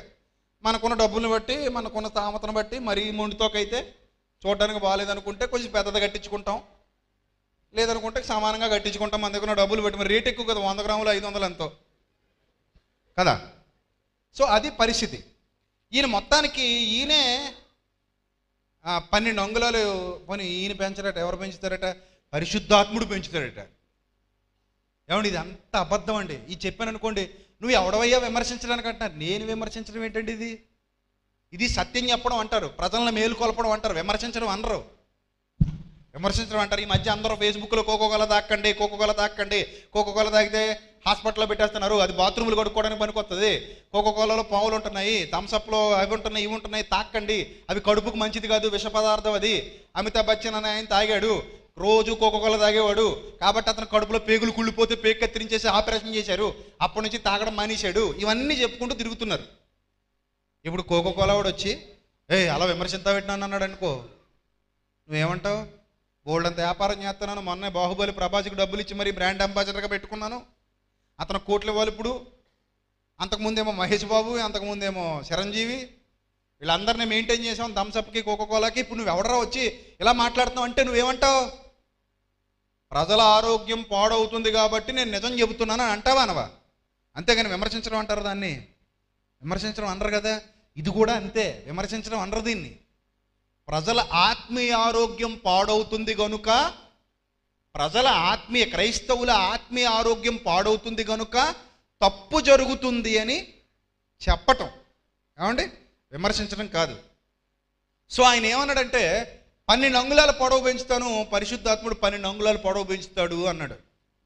ఆవిడ అదో సాక్ష్యం చెప్పింది. ఆవిడ ఈ సంఘానికి వచ్చిన తర్వాత నా జుట్టు 12 అంగుళాలు పొడవు పెరిగింది, నాకు తెల్ల వెంట్రుకలు నల్లగా మారాయి, ఇలా చెప్పుకొచ్చింది. ఏమండి, ఇది సరి అయిన విధానం కాదండి. నేను ఇంత వివరంగా చెప్పిన తర్వాత కూడా మీకు నిజంగా బుర్ర ఉంటే పని చేయాలి. అది ఇన్నాళ్ళు ఫీజు పోయినా కనీసం ఇప్పుడైనా ఫీజు కట్టుకోవాలి మీరు, లైట్ ఎలగాలంటే. కనీసం ఆలోచన చేయండి. అక్కడికి ఏం తేడా లేదండి. అన్యజనులాగే క్రైస్తవులు ఉన్నారండి, అన్యజనులు మాట్లాడినట్టే క్రైస్తవులు మాట్లాడుతున్నారండి. సో ఇదంతా తప్పు ప్రియులారా. మీకు నిత్య జీవితానికి ఒక మహానుభావుడు పవిత్ర రక్తాన్ని చిందించాడు కలవరి కొండ మీద. అది నువ్వు నీ గేదె పాలు ఇవ్వాలనో, నీ కోడి గుడ్డు పెట్టాలనో, నీ చిక్కుడు పాదు లేదా పురుగు పట్టకూడదనో కాదు, లేదా నీ పిల్లాడికి పెళ్ళి అవ్వాలనో, నీ అమ్మాయికి ఉద్యోగం రావాలనో, ఇలాంటి చిన్న చిన్న విషయాల కోసం కాదు. ఆ పవిత్రుడు 33.5 సంవత్సరాల పాటు పవిత్రంగా బ్రతికి కలవరి కొండ మీద తన పవిత్ర రక్తాన్ని, తన రుధిరాన్ని ధారపోయడంలో గల ప్రధాన ఆంతర్యం ఇలాంటి వ్యర్థమైన విషయాల కోసం కాదు. ఈ వ్యర్థమైన విషయాల కోసమే అనుకుంటే ఆయన ఈ భూమి మీదకి రావాల్సిన అవసరత లేదు, ఈ భూమి మీదకి వచ్చి అంత బాధ అనుభవించాల్సిన అవసరత కూడా లేదు. సో ఇంత గొప్పదైన ఆయన రక్షణ సంకల్పం దెబ్బతినిపోతుంది ప్రియులారా, కేవలం మనుష్యుల మీద ఆధారపడడం వల్ల. ఏ సంఘం అయినా వాక్యం మీదే కట్టబడాలి, ఏ సంఘంలో అయినా వాక్యం వెల్లివిరియాలి, ఏ సంఘంలో అయినా వాక్యపు జ్ఞానం ప్రజలందరి హృదయాల్లోనికి వెళ్ళాలి. ఆ సత్యవాక్యాన్ని విన్నప్పుడు మన హృదయం మండాలి, మన హృదయంలో మనం పొడవబడాలి. నా జీవితం ఎలా ఉండాలి అని వాక్య ప్రమాణాన్ని గైకొనే విధంగా మన అడుగులు పడాలి. అంతే తప్ప ఒక చోటకెళ్తే ఒకటి జరిగిందని, ఇంకో చోటకెళ్తే ఇంకోటి జరిగిందని అబద్ధాలు చెప్పి ఇదిగో ఇలా పబ్లిసిటీలు చేసుకోవటం వల్ల ఏ ప్రయోజనం లేదు. వ్యక్తుల కోసం, సంఘాలను నింపుకోవడం కోసం చేసే పబ్లిసిటీలు. ఈరోజు క్రైస్తవ్యంలో ఇలాంటి పబ్లిసిటీలు చాలా జరుగుతున్నాయి, మీరు గమనించాలి. ఎవరైనా సరే ఇదిగో మా చర్చికి వస్తే ఇలా జరిగింది, మా చర్చికి వచ్చినందుకు ఇలా అయ్యింది అని పబ్లిసిటీలు చేసి టీవీలలో చూపిస్తున్నారు అని అంటే జనాన్ని పెంచుకోవడానికని మీరు గమనించండి. అది సేవ కాదు, వ్యాపారం అని మర్చిపోకండి. అది సేవ కాదు. ఏ సేవకుడు బైబిల్లో అలా చేయలేదు. పేతురు గారు, యోహాను గారు పైకి వెళ్ళిపోతుంటే ఒక కుంటివాడు అక్కడ ఉన్నాడు. పేతురు గారు అతన్ని వేసుకు తిరిగేటి జీవితం అంతాను. అరే నాయన చెప్పరా, ఏం జరిగిందో చెప్పు, మొన్న ఏం జరిగిందో చెప్పు అన్నాడా మైక్ ఇచ్చి. అలాంటివి ఏమి ఉండవు. ఇది చూసారా, ఇదంతా అంతే. నా పేరు మంగ, నా చేతి మీద కాయ వచ్చింది, ఎన్ని మందులు ఆడినా తగ్గలేదు. కాకినాడ హాస్పిటల్లో చూపించగా వారు పరీక్ష చేసిన చేయి తీసేయాలన్నారు. నేను చాలా చర్చిలకి తిరిగాను, ఎక్కడా తగ్గలేదు. కానీ 7 వారాలు శాలకి రమ్మని ఎవరో చెప్పారట, వెళ్ళిందట, అక్కడ తగ్గిందట. మరి నువ్వు ఇంతకు ముందు వెళ్ళేది చర్చ్ కదా, అక్కడ ఉన్నది యేసుక్రీస్తు కదా, ఈయన దగ్గరికి వెళ్తేనే తగ్గిందా? అలాగని ఈయన రాయించాడా? మరి ఇది అబద్ధం కదా, వ్యాపారం. సో వ్యక్తుల మీద ఆధారపడినంత వరకు మన జీవితాలు బాగుపడవు. గుర్తుపెట్టుకోండి, వ్యక్తుల మీద ఆధారపడినంత వరకు మీ జీవితాలు బాగుపడవు. వాక్యం మీద ఎప్పుడైతే మీరు ఆధారపడటం నేర్చుకుంటారో, సత్యవాక్యానికి ఎప్పుడైతే విలువనివ్వడం నేర్చుకుంటారో, మీకు తెలియకుండానే మీ ఆత్మీయ అభివృద్ధి అనేది జరిగిపోతుంది. మీకు తెలియకుండానే మీ జీవితాలు బాగుపడతాయి. ఎక్కడికో వెళ్ళి కొండ మీద కోతుందని చెప్పకండి, ఎక్కడికో వెళ్తే ఏదో జరుగుతుందని చెప్పకండి, ఏదో జరగటం కోసం మీరు ఎక్కడికి వెళ్ళకండి. మీరు ఎక్కడున్నా మీ జీవితాన్ని నిర్దేశించగలవాడు దేవుడు. నువ్వు ఎక్కడున్నా నీ జీవితాన్ని నిర్దేశించగలిగే దేవుడు ఉన్నాడు. సింహాల బోనులో దానియేలుని కాపాడుకోలేదా? ఆయన వాడు కాబట్టి. ఆయన దానియేలు ఏమైనా అడిగాడా, ప్రభువా నన్ను బోన్లో పడైపోతున్నారు, నువ్వు చూసుకుంటావో చూసుకోవో, ఇక్కడ ఏమైనా రెవరెండ్ గారు ఉన్నారా, బిషప్ గారు ఉన్నారా, షటప్ గారు ఉన్నారా అని తిరిగాడా? అలాంటివి ఏవి లేవు కదా. నువ్వు ఆయన వాడవైతే నిన్నెక్కడున్నా ఆయన ఏం చేయగలడు? కాపాడుకుంటాడు. నువ్వు ఆయన దానవైతే నువ్వెక్కడున్నా ఆయన కన్నులు నీ మీదనే నిలిచి ఉంటాయి. నువ్వు ఆయన వాడవు, ఆయన దానవు కానప్పుడు నువ్వు ఎక్కడికి వెళ్ళినా, నువ్వు ఎంత తిరిగినా, నువ్వు ఏమైపోయినా నీ మీద దేవుని అనుగ్రహం ఉండదు. చిన్న లాజిక్ మర్చిపోతున్నారు మీరు. కనుక పలానా చోటుకి వెళ్ళానండి, పలానా చోటుకి వెళ్ళానని చెప్పకండి. వాక్యం ఎక్కడుందో అక్కడికి వెళ్ళండి. వాక్యం లేని చోటుకి వెళ్ళినా ఉపయోగం లేదు.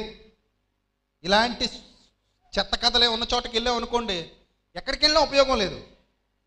సో పలానా పలానా అని అనుకోవటం అది మన అవివేకం. ఈరోజు క్రైస్తవ్యంలో ఉన్న అతిపెద్ద రోగం. ఇప్పుడు మరి ఏంటి పరిస్థితి, ఎందుకు దాపరించింది ఇలాగా అని మీరు ఆలోచిస్తే, అపోస్తలుడైన పౌలు ఒక చక్కటి విషయాన్ని చెప్తున్నాడు కొరింథు సంఘానికి లేఖ రాస్తూ. అపోస్తలుడైన పౌలు ఎంత చక్కటి విషయాన్ని చెప్పాడో మీరు జాగ్రత్తగా చూడగలిగితే, కొరింథీయులకు రాసినటువంటి 2వ పత్రిక 1వ అధ్యాయము, కొరింథీయులకు రాసినటువంటి 2వ పత్రిక 1వ అధ్యాయము 23వ వచనం నుంచి జాగ్రత్తగా చూద్దాం. కొరింథీయులకు రాసిన 2వ పత్రిక 1వ అధ్యాయము 23వ వచనం. మీ యందు కనికరము కలిగినందున నేను మరలా కొరింథునకు రాలేదు అన్నాడండి. బాగా వినాలి.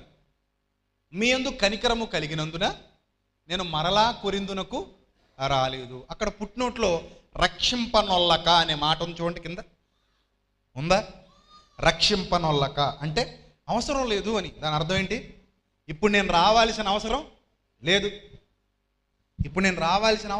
ఎందుకు మీరు రావాల్సిన అవసరం లేదు? వైద్యుడు మన ఇంటికి ఎప్పుడు వస్తాడు? రోగమే లేకపోతే. ఊరికే ఆర్ఎంపీ డాక్టర్ కబురెట్టమంటుందా భార్య? ఊరికే పిల్లలు ఆడుకుంటున్నారు, చక్కగా భోజనాలు చేస్తున్నారు, బాగుంది ఇల్లంతా.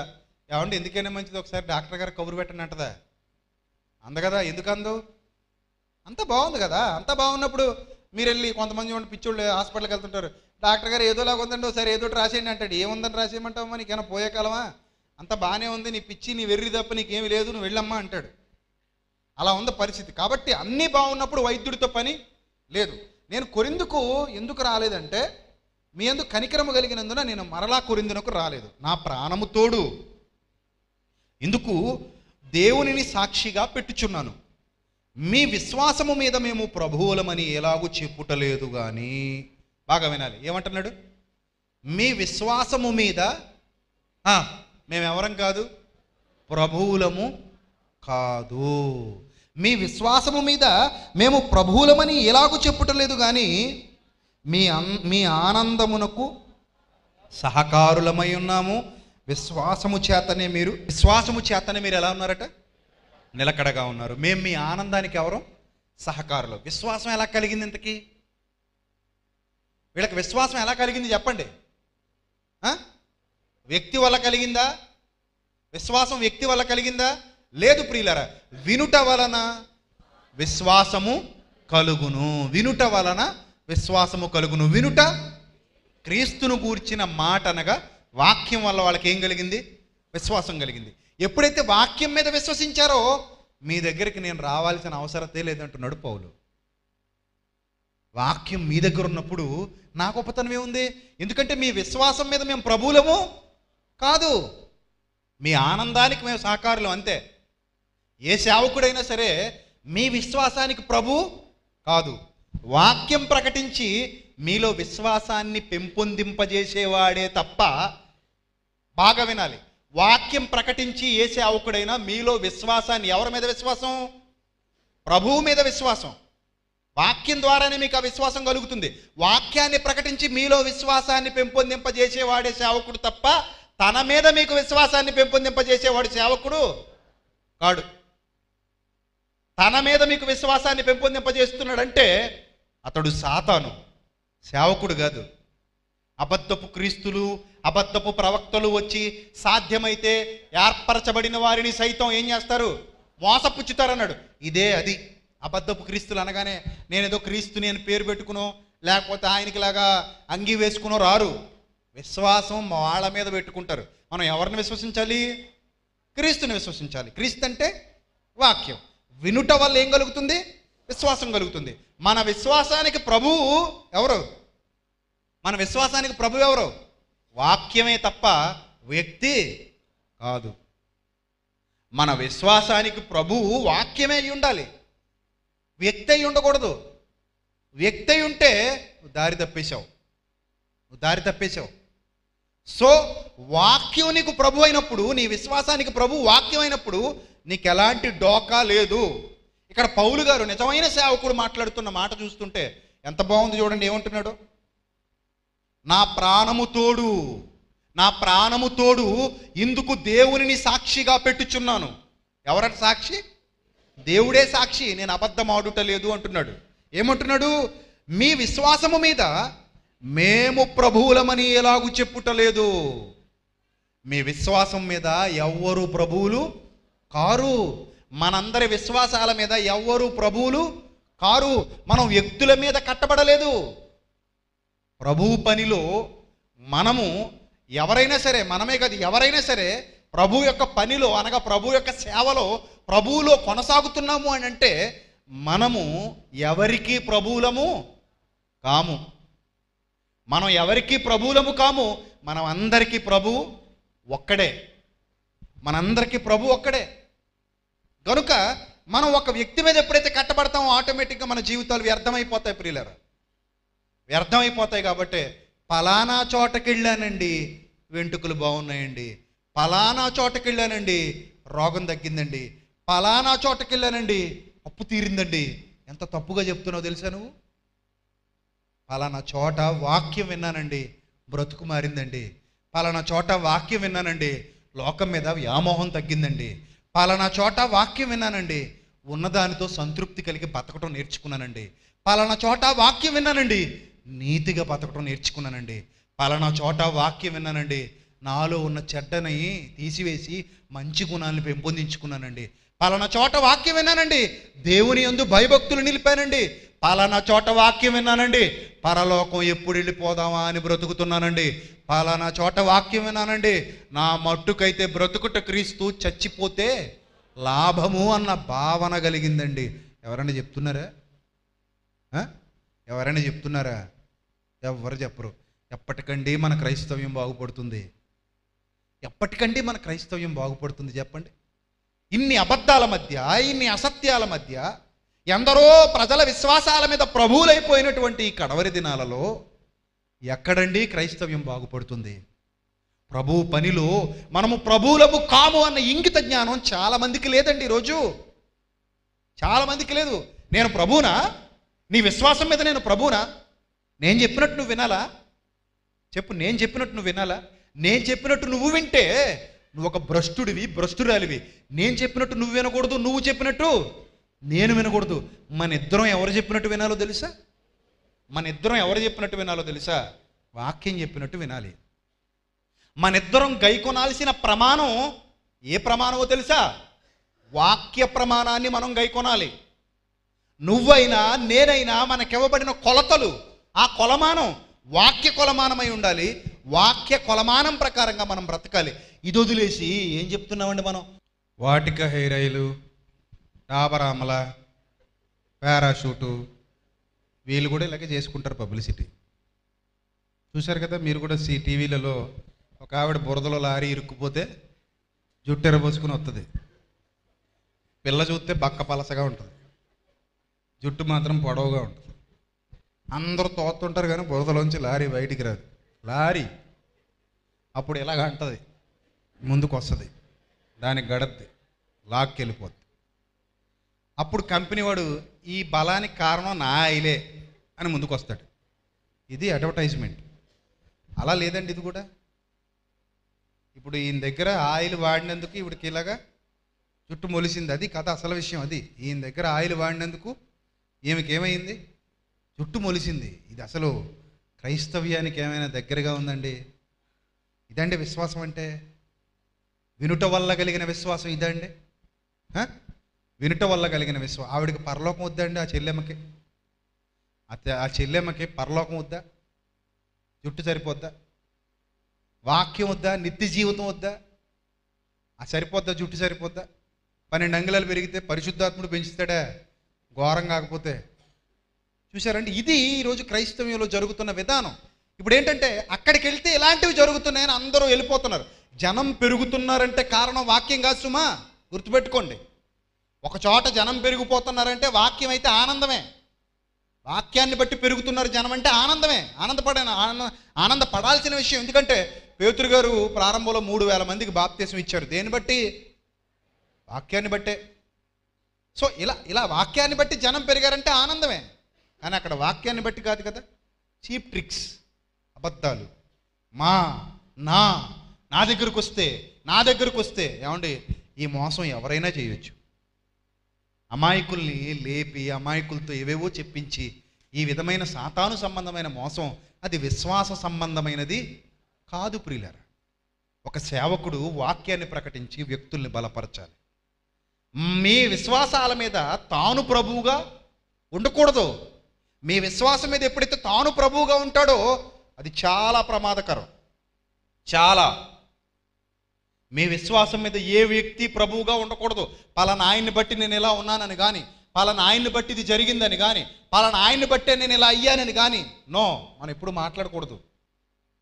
మన విశ్వాసం మీద ఎవ్వరు ప్రభువులు కారు. మన విశ్వాసం మీద ప్రభు ఎవరు? వాక్యం మాత్రమే ప్రియులారా. గమనించండి, మీరు ఎప్పటికీ మోసపోకుండా ఉంటారు వాక్యం మీద కట్టబడితే. అపోస్తలుడైన పౌలంతటి మహానుభావుడే ఎఫెసు సంఘ పెద్దలను పిలిపించి, నేను వెళ్ళిపోతున్నాను, నేను వెళ్ళిపోయిన తర్వాత క్రూరమైన తోడేళ్ళు మీలో ప్రవేశించను, నేను ఎరుగుతును, మిమ్మల్ని దేనికి అప్పగిస్తానన్నాడో తెలుసా? దేనికి అప్పగిస్తానన్నాడో తెలుసా? మిమ్మల్ని వాక్యానికి అప్పగిస్తున్నాను అన్నాడు. అపోస్తలుల కార్యాలు 20వ అధ్యాయం చూడండి ఆ మాట. అపోస్తలుల కార్యాలు 20వ అధ్యాయం 29వ వచనం. నేను వెళ్ళిపోయిన తర్వాత క్రూరమైన తోడేళ్ళు మీలో ప్రవేశించునని నాకు తెలియను. వారు మందను కనికరింపరు, మరియు శిష్యులను తమ వెంట ఈడ్చుకొని పోవాలనని. ఎవరి వెంట? ప్రభువు వెంట వెళ్ళాలంటే వాక్యం కావాలి. వాళ్ళ వెంట వెళ్ళాలంటే ఇలాంటివన్నీ కావాలి. అంతేనా? విజయప్రసాద్ రెడ్డి గారు వస్తున్నాడండి, అప్పులు ఉన్న వాళ్ళు రండి, రోగాలు ఉన్న వాళ్ళు రండి, ఆ తర్వాత పిల్లలు లేని వాళ్ళు రండి, చదువులో సరిగ్గా అభివృద్ధి లేని వాళ్ళు రండి, విదేశీ యానం కోసం ఆరాటపడే వాళ్ళు రండి అన్నారు అనుకోండి. ఈ జనమా ఇంకెక్కువ వస్తారా? ప్రత్యేక ప్రార్థన ఆయనే చేస్తాడు అన్నారు అనుకోండి, ఖాళీ ఉంటుందండి. సరిపోదండి. మనం ఎక్కడ కాకుండా ఎక్కడ పెట్టాలి? ఇప్పుడు గ్రౌండ్లో పెట్టాలి. ఇప్పుడు అలాంటివి ఏమీ లేవు. ఎవడో విజయప్రసాద్ రెడ్డి అనేవాడు వస్తున్నాడండి, ఏం చెప్తాడండి? వాక్యం చెప్తాడండి. ఎందుకులేండి, మాకు అలాంటి వాళ్ళు మాకు సెట్ అవ్వరండి. వాక్యం చెప్పి ఆడిని ఇన్ని ఏదో అనేసి వెళ్ళిపోతాడండి. వీడు మమ్మల్ని కూడా తిడతాడండి బాబు, ఇలాంటి వాడు మాకు సెట్ అవ్వడండి.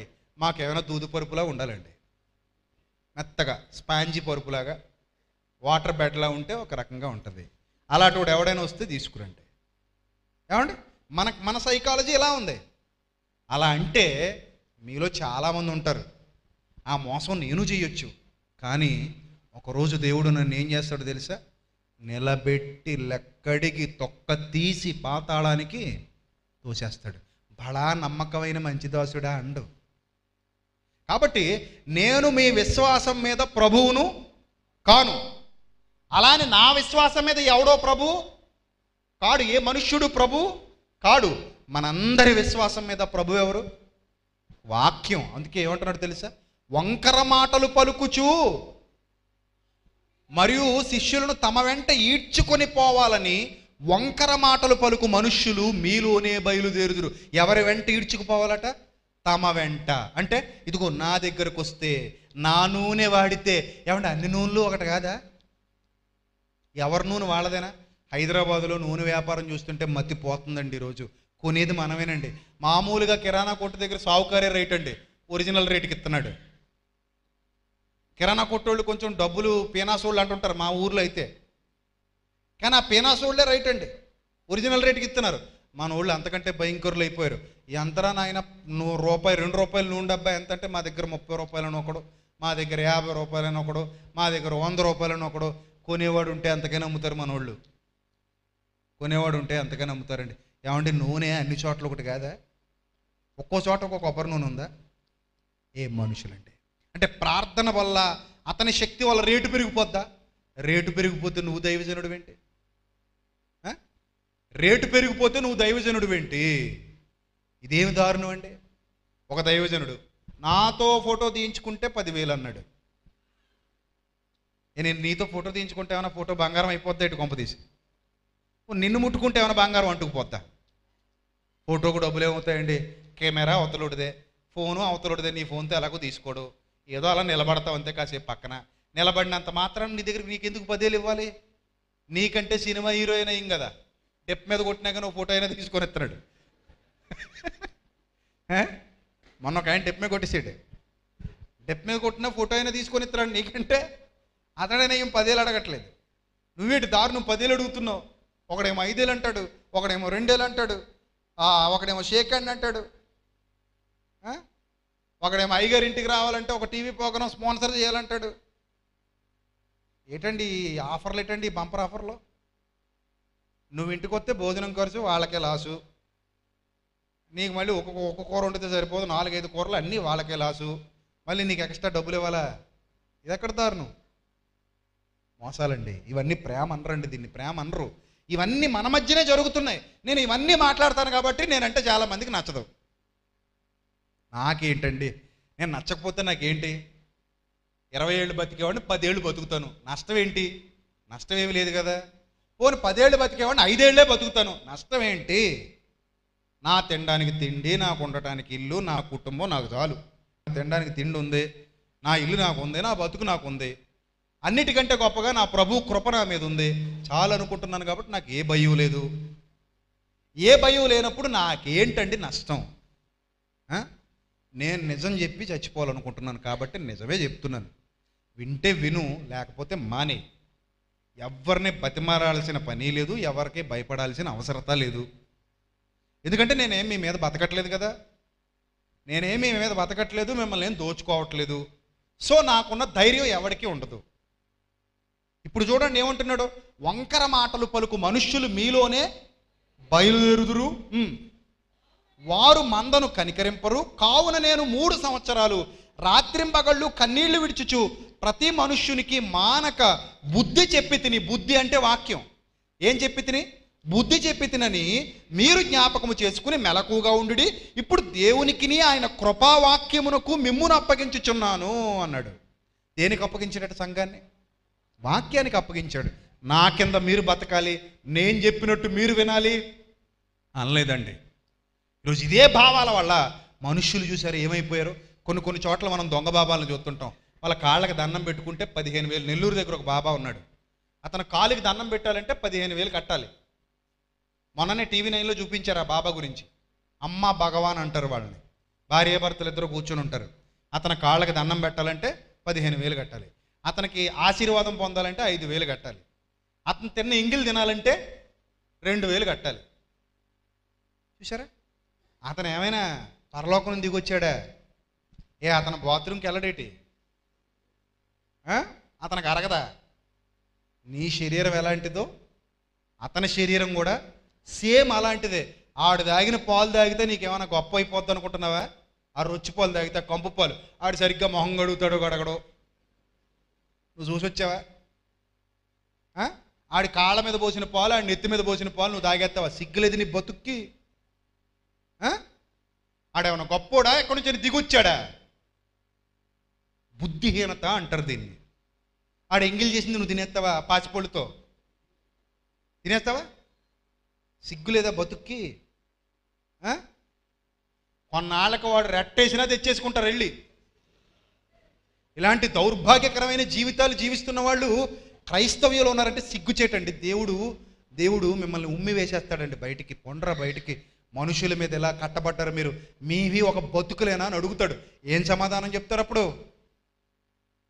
ఎవడో తాగిన పాలు, ఎవడో చేసిన ఎంగిలి, ఎవడ కాళ్ళకు దండం పెట్టి, ఎవడ కింద బట్టలు పరిచి, ఎవడకో పూజలు చేసి ఏమనుకుంటున్నావు క్రైస్తవ్యం అంటే? వ్యక్తుల మీద కట్టబడేది అనుకుంటున్నావా?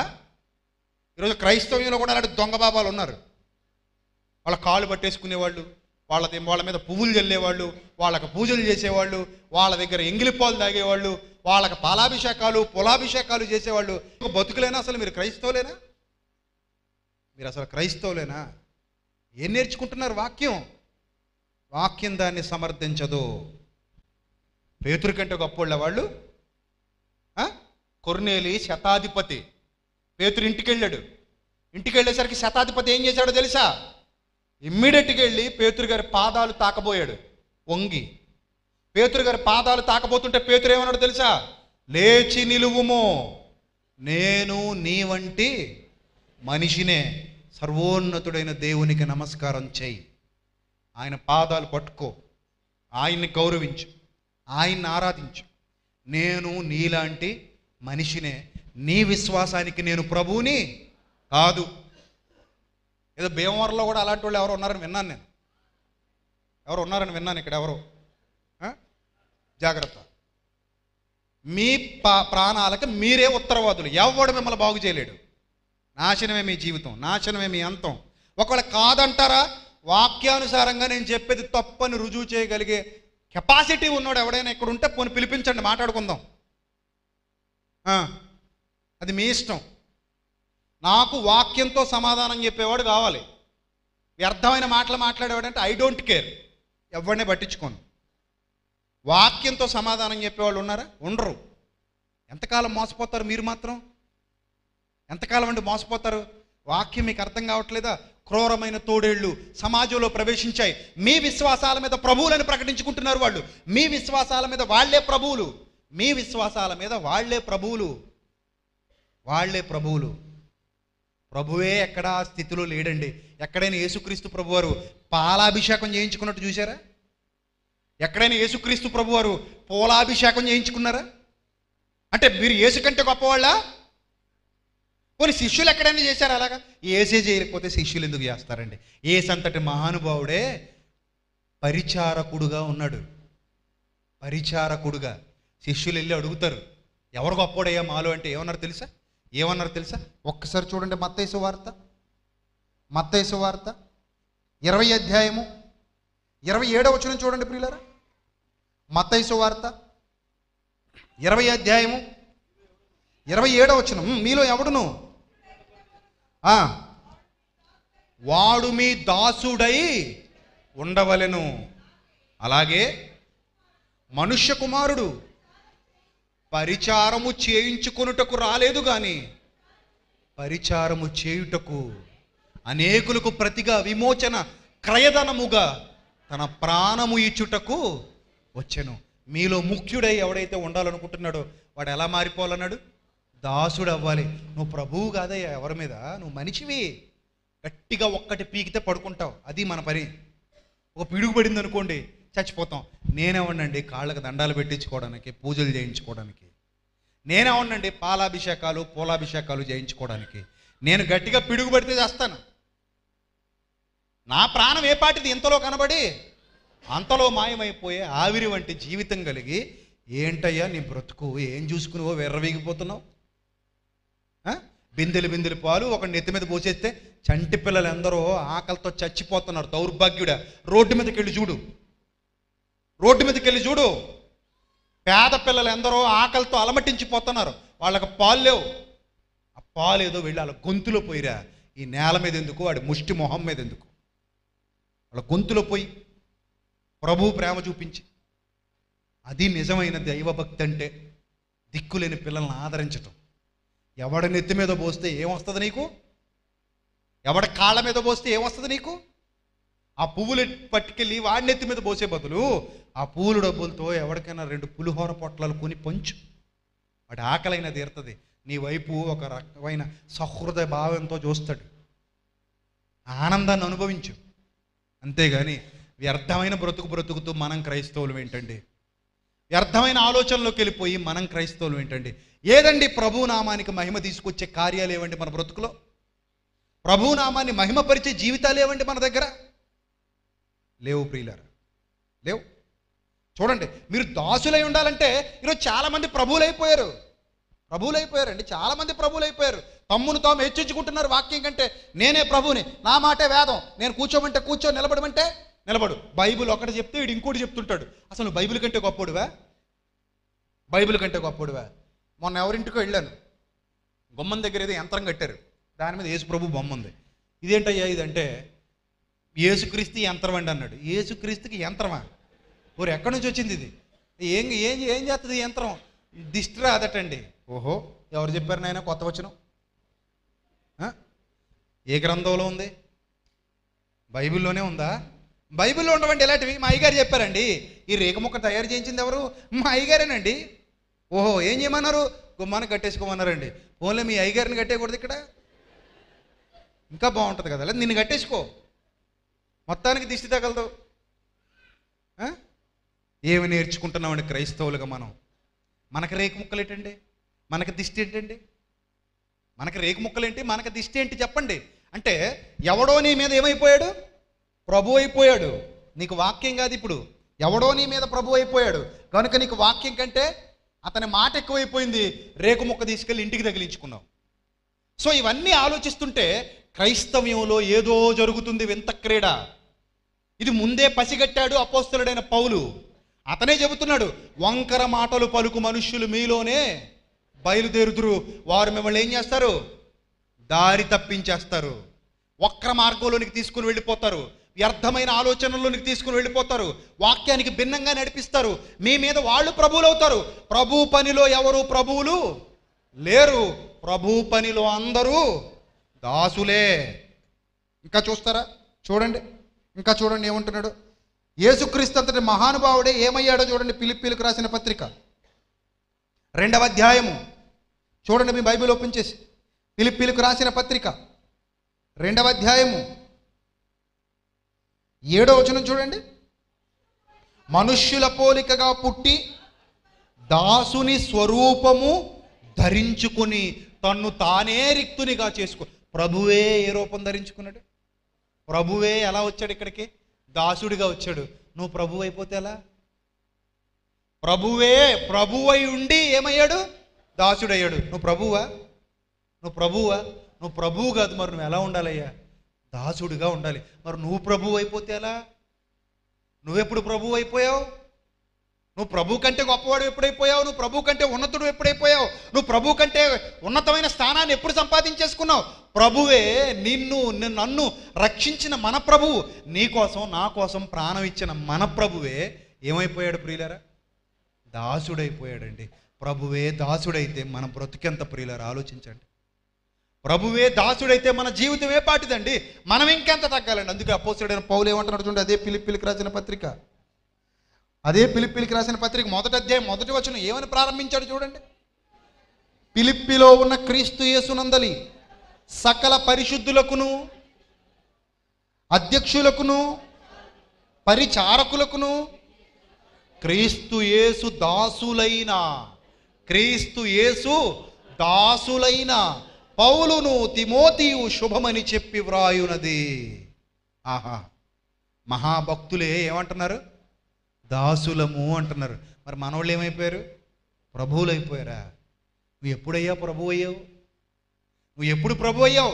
ఒకడి విశ్వాసం మీద నువ్వు ఎప్పటికీ ప్రభువి కాదు. గుర్తుపెట్టుకో. ఒకని విశ్వాసం మీద వాక్యమే ప్రభు అయి ఉండాలి. మొన్న కథను తెల్ల బట్టలు వేసుకున్నాడు, మెడలో నల్ల సిలువు ధరించాడు, నల్ల బొట్టు పెట్టాడు, జేబుల్లో కాళ్ళకి చెప్పులు లేవు, నడుచుకుంటూ వెళ్ళిపోతున్నాడు. నెత్తి మీద ఇడ్లీ మూట ఉంది. ఎక్కడికనైనా పోతున్నావు? కొండ మీదకండి. ఏ ఊరినైనా? గౌరీపట్నం అండి. ఎందుకునైనా? గుండు కొట్టించుకోవడానికండి. ఆహా, ఏం కొట్టించుకోవడానికి? గుండు. మరి ఈ డ్రెస్ ఏంటినైనా? మాల అండి. ఎవరి మాల? యేసుమాల అండి. ఎక్కడుంది బైబిల్లో? ఎక్కడుంది నాయన బైబిల్లో యేసుమాల? నాకు కనబడలేదు. మరి నీకు కనబడిందా? బైబిల్లో ఉందా యేసుమాల? లేదు. బైబిల్లో ఉందా గుండ్లు మన ఆచారాలు అవి మన బైబిల్ చెప్పిందా గుండు కొట్టించుకోమని? లేదు. కొన్ని ఇడ్లీ మూట పెట్టుకుని కాళ్ళని నడకని చెప్పులు తీసేసి నడుచుకుని ఎక్కడికో గౌరీపట్నం వెళ్ళమని బైబిల్లో ఉందా? లేదు. అక్కడికి వెళ్ళి లడ్డు ఉంటుంది కొనుక్కు తెచ్చుకుని అందరికీ పంచిపెట్టమని ఇది ఎక్కడో కొడుతుంది నాకు. ఎక్కడో కొట్టింది కదా. అక్కడి నుంచి ఇక్కడికి వచ్చింది ఎందుక? సేమ్ టు సేమ్, ఏం మారలేదు. సేమ్ టు సేమ్ అండి. ఏదో కూల్ డ్రింకులో మందు వేసుకున్నట్టు అంతే. తాగేదేంటి? మందే. ఏం మారింది? సీసా. ఎంత దొంగుడండి! సీసా మార్చాడు తప్ప ఏం మార్చలేదు. మందు మార్చలేదు. మందు అదే, సీసా మాత్రం మార్చాడు. చూసారా? ఏం బతుకులండి ఇవి. ఎవరండి మనల్ని మాలేయమన్నారు? క్రీస్తు మాల. ఎవరండి మనకి మెడలో పూసలు పెట్టి లెక్కెట్టుకోమన్నారు? పూసల దండ. ఎవరండి మనల్ని తెల్ల చొక్క తెల్ల పెంటకి నల్లబుట్టెట్టమన్నారు? ఎవరండి మనల్ని కాలు నడకన కొండకెళ్ళి గుండిమ్మన్నారు? ఏ కిడ్నీలో ఊపిరితిత్తులు ఇచ్చేయి, ఆ దరిద్రమానం వదిలిపోద్ది అక్కడితో. ఆ జుట్టు ఇస్తే ఏం ఉపయోగం? మళ్ళీ మొలిచేది కదా. అదే గుండు ఇచ్చేసి గుండు కాదు గుండె ఇచ్చేయి, గొడవ ఉండదు. చూసారా? ఎవడో నీ విశ్వాసం మీద ఏమైపోయాడు? ప్రభు అయిపోయాడు. అది నువ్వు చూసుకోలేకపోయావు. అందుకే నువ్వు ఇలాంటి పనికిమాలిన పనులన్నీ చేస్తున్నావు. ఎవడో నీ విశ్వాసం మీద ప్రభు అయిపోయాడు, అది నీకు అర్థం కాలేదు. కానీ భక్తులు ఏమంటున్నారు తెలుసా? మేము క్రీస్తు యేసుకు దాసులము, వాక్యానికి విధేయులము. మేము వాక్యమే ప్రకటిస్తాం, వాక్యంలో ఉన్నదే ప్రకటిస్తాం, వాక్యాన్నే సమాజంలోకి తీసుకెళ్తాం, వాక్యంలో ఉన్నట్టుగానే ప్రజల్ని నడవమని చెబుతాం. వాక్యానికి భిన్నంగా ఏది బోధించే హక్కు ఎవరికి లేదు.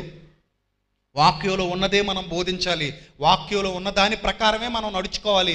అదే ప్రపంచానికి చాటి చెప్పాలి తప్ప నువ్వు వాక్యానికి భిన్నంగా ఎప్పుడైతే నడుస్తున్నావో, వాక్యానికి భిన్నంగా ఎప్పుడైతే నడవమని నేర్పిస్తున్నావో, నువ్వు అతని విశ్వాసం మీద ఏమై కూర్చున్నావు? ప్రభువై కూర్చున్నావు. నువ్వు యేసుక్రీస్తుకు దాసుడివి కాదు. గమనించి ఒకసారి, యేసుక్రీస్తుకు దాసుడు కాదు, నువ్వు అతని విశ్వాసానికి ప్రభువు అయిపోయావు. ఇలా ఎందరో మన విశ్వాసాలకు ప్రభువులే కూర్చున్నారు ఈ కడవరి దినాలలో. మీరు గుర్తించలేకపోతే నష్టపోతారు ప్రియులారా. మీరు గుర్తించలేకపోతే నష్టపోతారు. మీరు గుర్తించలేకపోతే పాడైపోతారు. ఎవరో ఒకరోజు కర్చీఫ్ పట్టుకు తిరుగుతున్నారు, దాన్ని అసలు వాడరు, ముట్టుకోరు, పెట్లు పెట్టారు. కర్చీఫ్ని పెట్లు పెట్టారేంటి? ఇంతకీ ఇంత 300 అండి. ఏమైంది? పరిశుద్ధాత్మ అభిషేకం ఉన్న కర్చీఫ్ అండి. అయిపోయింది. ఎక్కడో తగలడిపోయావు. ఏముందట కర్చీఫ్కి? పరిశుద్ధాత్మ అభిషేకం. మనుషులకా కర్చీఫ్లకా? మనకా కర్చీఫ్కా? మీరు చెప్పండి, బైబిల్ని బట్టి చెప్పండి. మనకా పరిశుద్ధాత్మ అభిషేకం కర్చీఫ్లకా? మనకే కదండి. పరిశుద్ధాత్ముడు మీలో ఉంటాడని యేసుక్రీస్తు చెప్పాడా? కర్చీఫ్లో ఉంటాడని చెప్పాడా? చెప్పండి. యేసుక్రీస్తు ఏమని చెప్పాడు? మీలో ఉండును, మీతో కూడా నివసించును. అంతేనా? అదేనా బైబిల్ సాక్షాత్తు యేసుక్రీస్తు చెప్పాడు. మరి మనం ఏం చేసాం? ఇది పట్టుకొచ్చి ఒక గుడ్డ ముక్క ఎందుకు పనికొస్తుంది? చెమట తుడుచుకోవడానికి, జలుబు చేస్తే శివుడు తుడుచుకోవడానికి, అంతే కదా. అది పట్టుకొచ్చి ఏమంటున్నాం మనం? పరిశుద్ధాత్ముడు ఇందులో ఉన్నాడు అంటే ఎవడో నీ విశ్వాసానికి ఏమైపోయాడు? ప్రభు అయిపోయాడు. ఎవడో నీ విశ్వాసానికి ప్రభు అయిపోయాడు. అందుకే వాడు చెప్పినట్టు కర్చీఫ్లో పరిశుద్ధాత్ముడు ఉన్నాడు నువ్వు అంటున్నావు అంటే ఎక్కడో దారి తప్పేశావు, గమనించుకోలేకపోయావు. ఎక్కడో దారి తప్పేశావు, గమనించుకోలేకపోయావు. గమనించండి ప్రియులారా, ఎక్కడికక్కడ ఇలాంటి మోసగాళ్ళు మోసగత్తులు ఉన్నారు. ఎక్కడో మార్టీర్లో ఎవరో ప్రవచనాలు చెప్పే ఒక ఆవిడ ఉందట, తల్లి.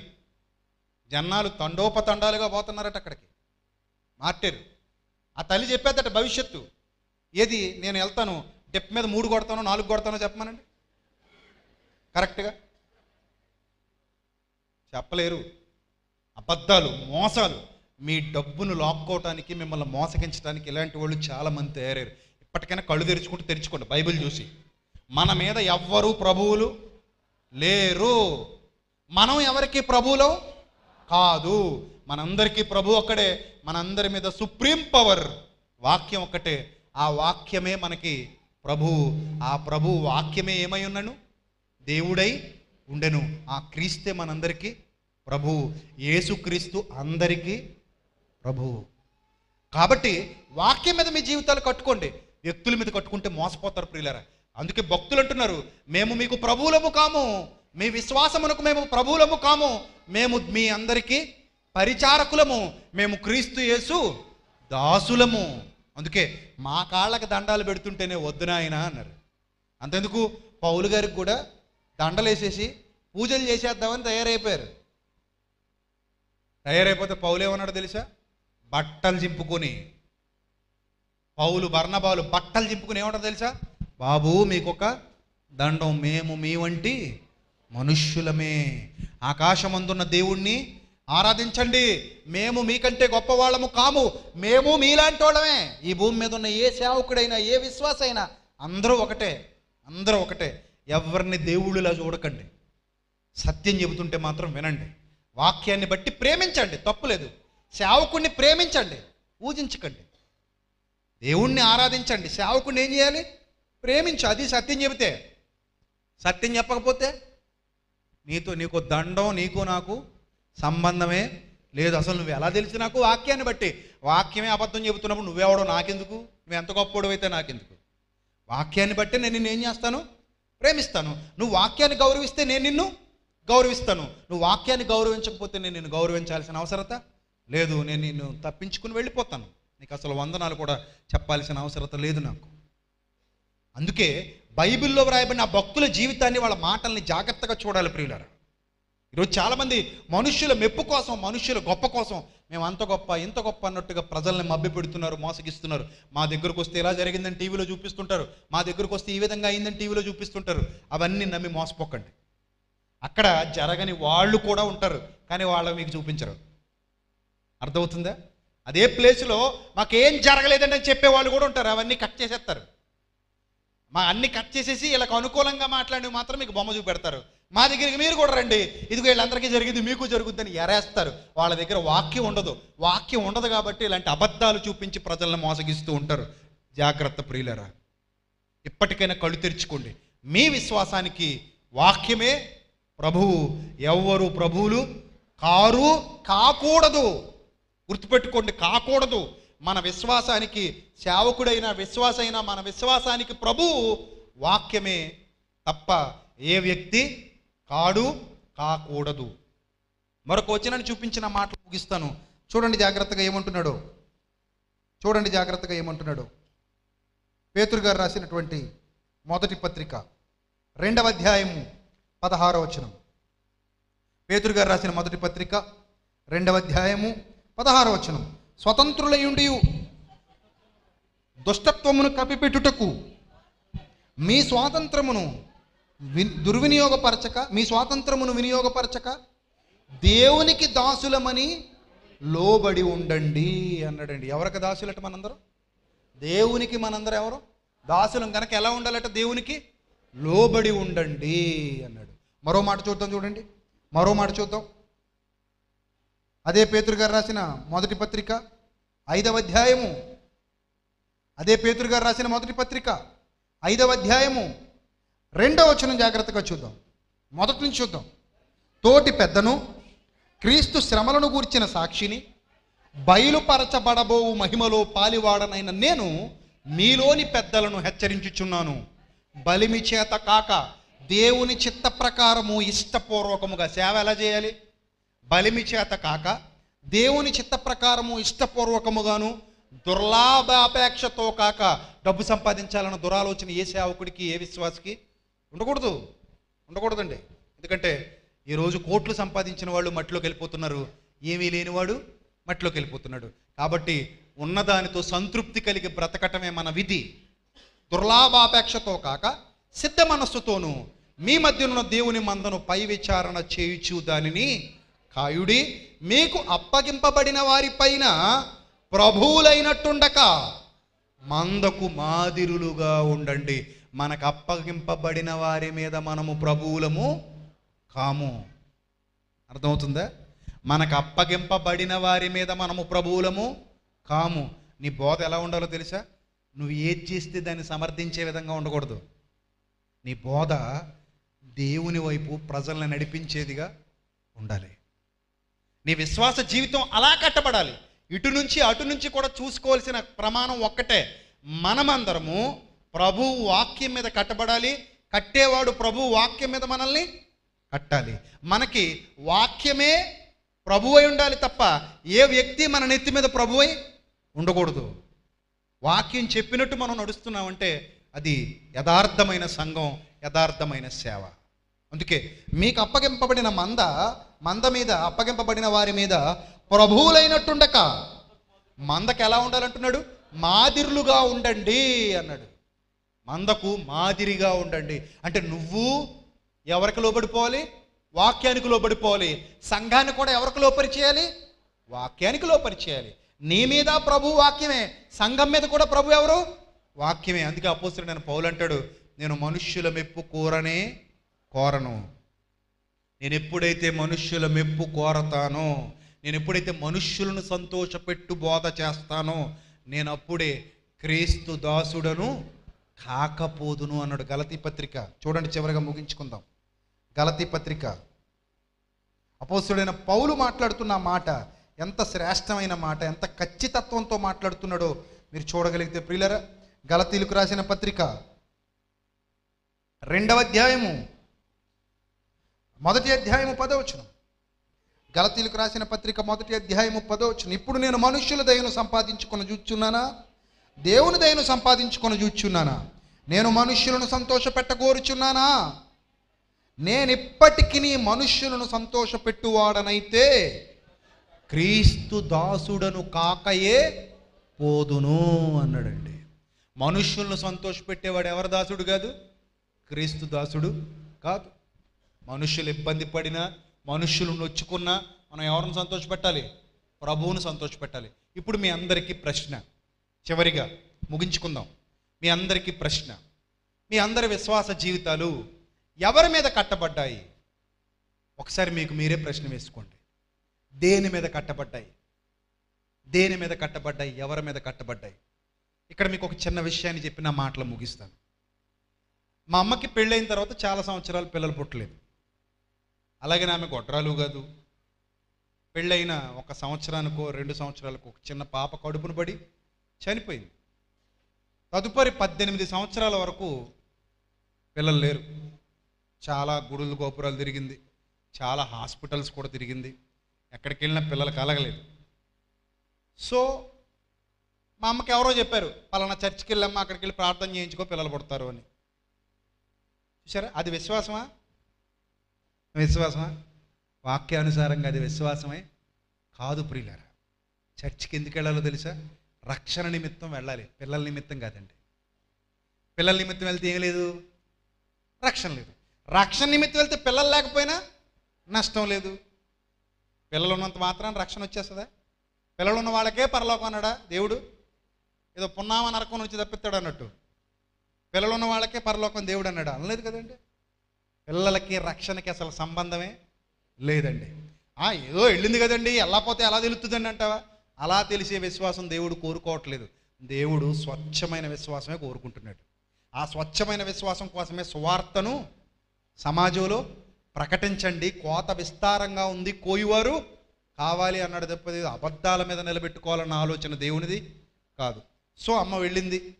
అమ్మ వెళ్ళిన తర్వాత సుమారు ఒక 3 సంవత్సరాలు ఇంట్లో ఉండి అలా ప్రార్థన చేసుకుంటూ ఆ చర్చికి కానుకలు పంపించడం వల్ల తాను వెళ్ళేది కాదు.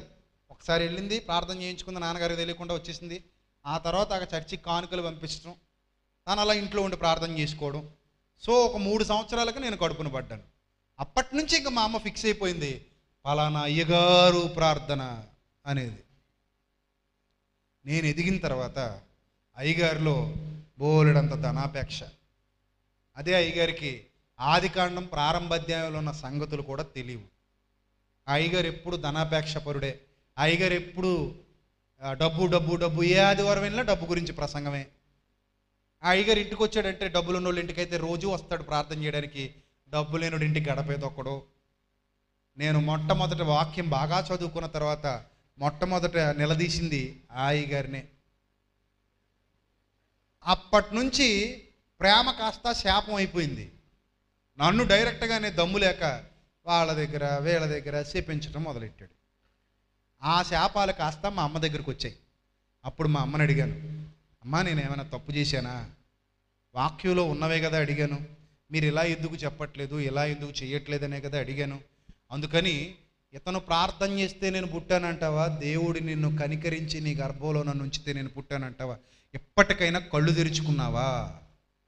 ఇది నిజమైన ప్రేమ అయితే నేను నిజం చెప్పినప్పుడు ఎందుకు అతను నోటి వెంట శాపాలు వస్తాయి?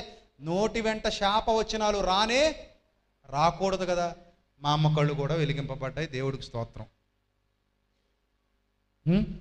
సత్యం వచ్చిన తర్వాత, వెలుగు వచ్చిన తర్వాత ఏ చీకటి నిలబడదు.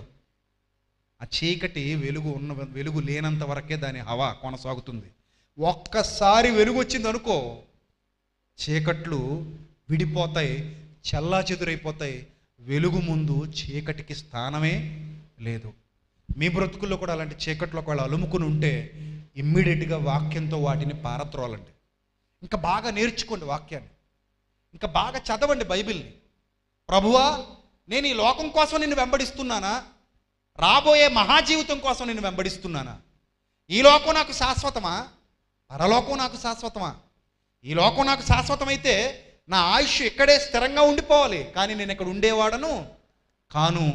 ఈ జీవితంలో ఎంతకాలం ఉంటాను? ఈ బాధల్లో, ఈ కన్నీళ్లలో, ఈ నొప్పుల్లో, ఈ ఇబ్బందుల్లో. తొందరగా నేను ఈ శరీరంలో నుంచి ఎక్కడికి వచ్చేవలసిన వాడనై ఉన్నాను? నీ చెంతకు రావాల్సిన వాడనై, రావాల్సిన దాననై ఉన్నాను. అలా రావాలంటే బలమైన విశ్వాస జీవితం కావాలి. నీ అందే దృష్టి నిలపాలి, నిన్నే ప్రేమించాలి, నీ కోసం జీవించాలి, నీ వాక్య ప్రమాణాన్ని గైకొనాలి. నీకు నచ్చినట్టు ఈ భూమి మీద బ్రతికి నీ వద్దకు తిరిగి చేరాలి. ఇంత గొప్పదైన జీవితం మనకున్నప్పుడు భూ సంబంధమైన విషయాల మీద దృష్టి పెట్టే బోధలు మనకు అవసరమా చెప్పండి? ప్రియులారా, ఒక్కటి మాత్రం మర్చిపోకండి, దేవుడి దగ్గరకు వస్తే లోక సంబంధమైనవి దొరుకుతాయి అనుకుంటున్నారేమో.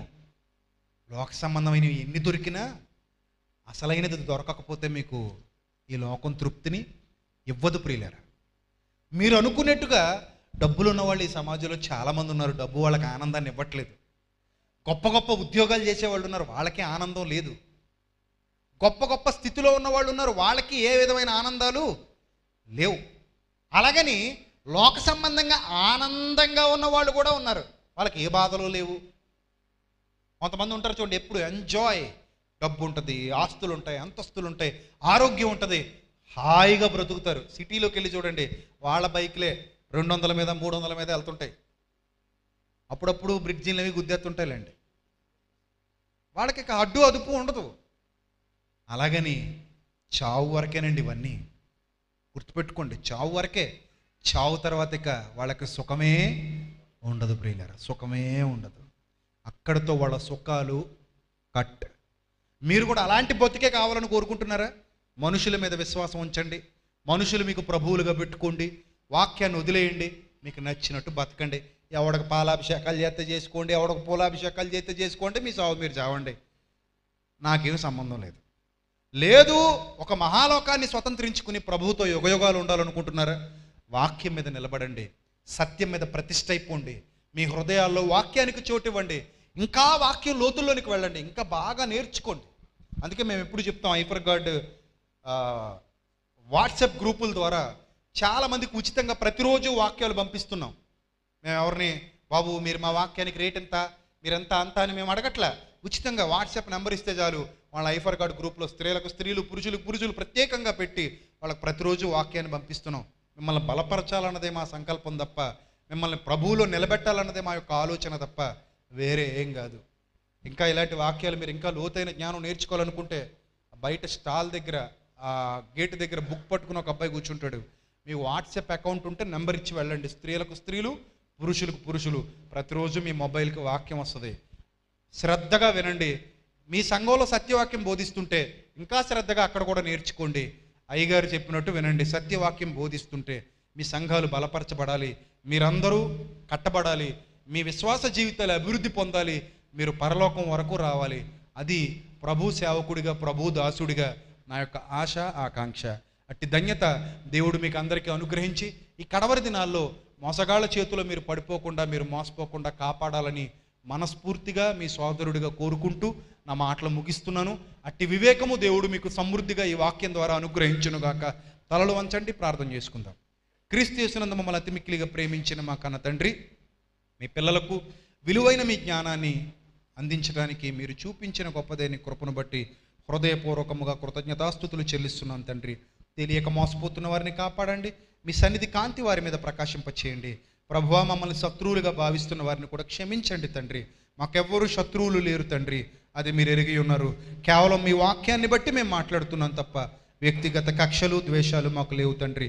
అది మీ పిల్లలు అర్థం చేసుకుని మీ కొరకు ఉన్నతంగా బ్రతకగలిగే ధన్యతను ప్రసాదించమని త్వరలో మా కొరకు రానియున్న ప్రభువును మా ప్రియరక్షకుడైన క్రీస్తు యేసు వారి శ్రేష్టమైన నామంలో ఈ ప్రార్థన మనవులు అడిగి వేడుకొనిచున్నాము తండ్రి. ఆమేన్. ఆమేన్. మీ అందరికీ వందనాలు. Thank you so much.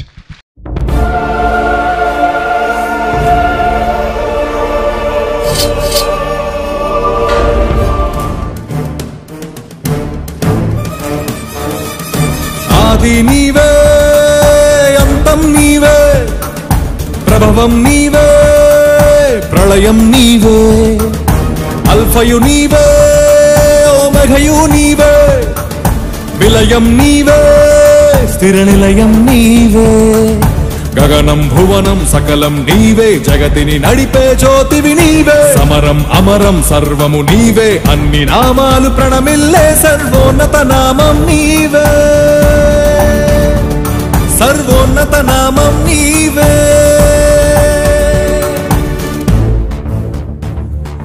సర్వలోక న్యాయాధిపతి, సర్వలోక న్యాయాధిపతి, సర్వలోక న్యాయాధిపతి, సర్వలోక న్యాయాధిపతి,